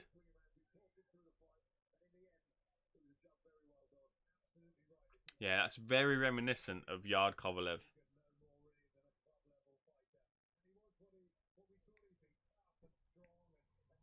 DeLuca was not the best, but definitely tough. Took some heavy rights. For sure he did, yeah. Kell sucks, fights somebody nobody heard of, to be honest. Have you heard of DeLuca before? No, I hadn't. True, I hadn't heard of DeLuca before. I also could have fought Spence, GG, someone in that level. Maybe he could beat Porter, so why not rematch him? Yeah, but the thing is, after 14 months, he's not going to go straight in with one of those guys. He definitely needed this sort of opponent, this sort of type. I think even for them to know where he's at especially after the 14-month layoff. However, I think the next fight should be against a competitive opponent, and then after that fight, maybe set up that world title fight either towards the end of the year or the start of next year for Kell Brook. But for what it is, I think Kell was exactly what it needed to be, and I thought it showed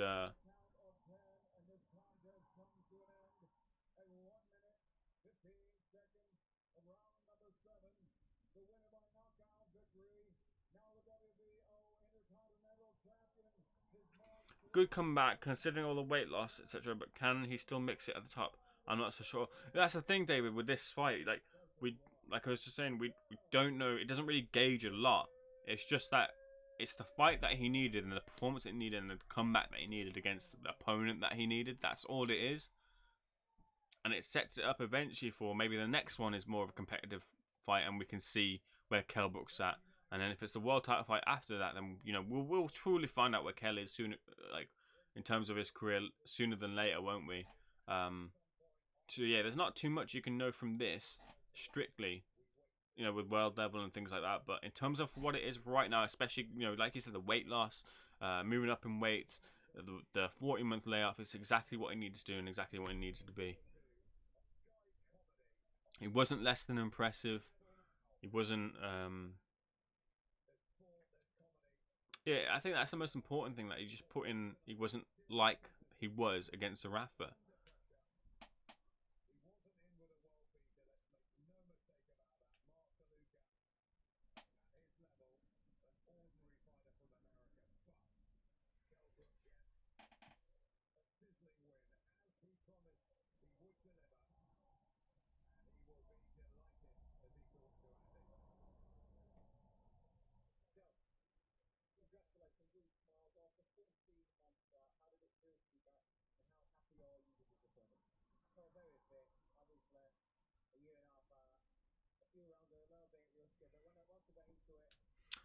Guerrero TV, Kell Brook has stopped Mark De Luca in, what was it there, 7th to 8th round?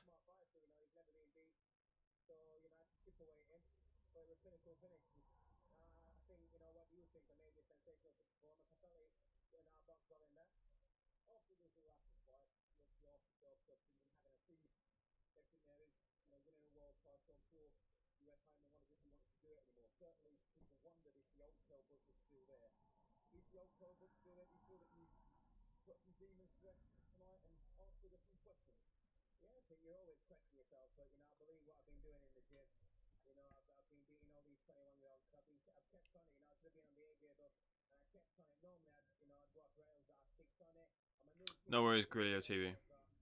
Smash like and subscribe if you're new here, Grillo.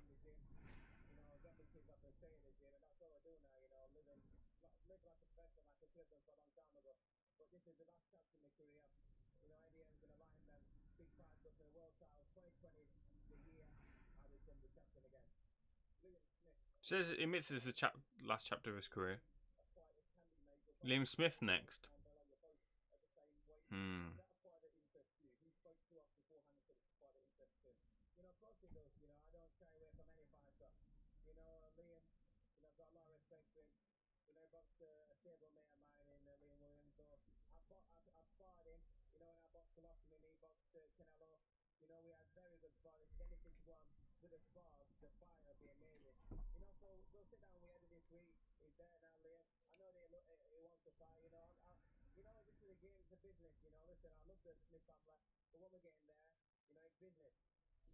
I think Kell Brook would beat Liam Smith. I think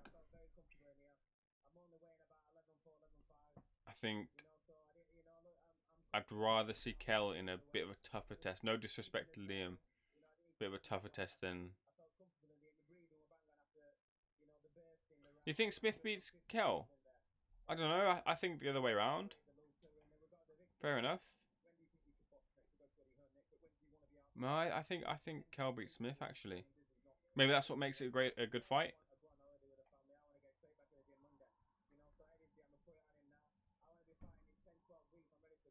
10-12 weeks, fair.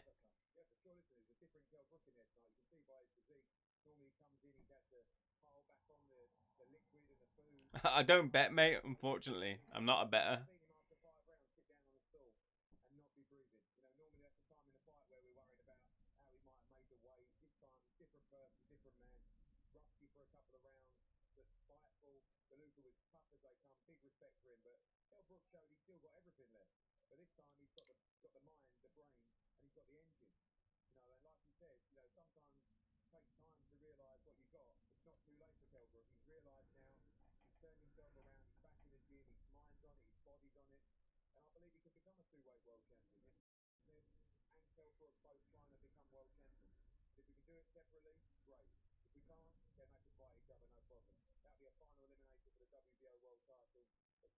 So Liam Smith, Kell Brook, final eliminator for a WBO title.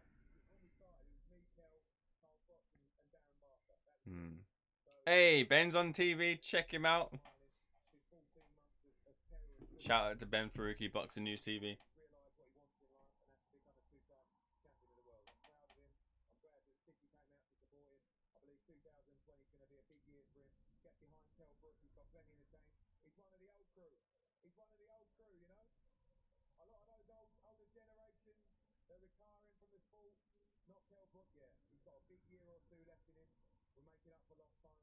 Yeah, that's what it's all about. Like, I can think Kell wins, someone else can think someone else wins.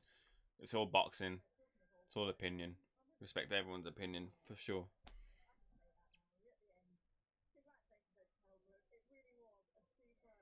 Right, so I'm going to summarise and I'm going to head out because I'm up early tomorrow morning for a bit of pad work on the boxing just for fitness. So, as you guys saw, Claudio Marrero versus Kid Galahad. Kid Galahad getting the stoppage win over Claudio Marrero. Not really much to say, but Kid Galahad's now in line for the IBF world title. Josh Warrington, a fight that didn't electrify the first time round. Who knows what will happen the second time round, but we'll see if Josh Warrington's got a big fight lined up for him. We'll hopefully find that out in the next couple of weeks for Joshy. I hope he does get a big fight because Josh Warrington's someone I think really deserves like a massive fight like over in America and that. But Shakur, that fight doesn't seem like it's going to happen because Shakur's taken up a different opponent.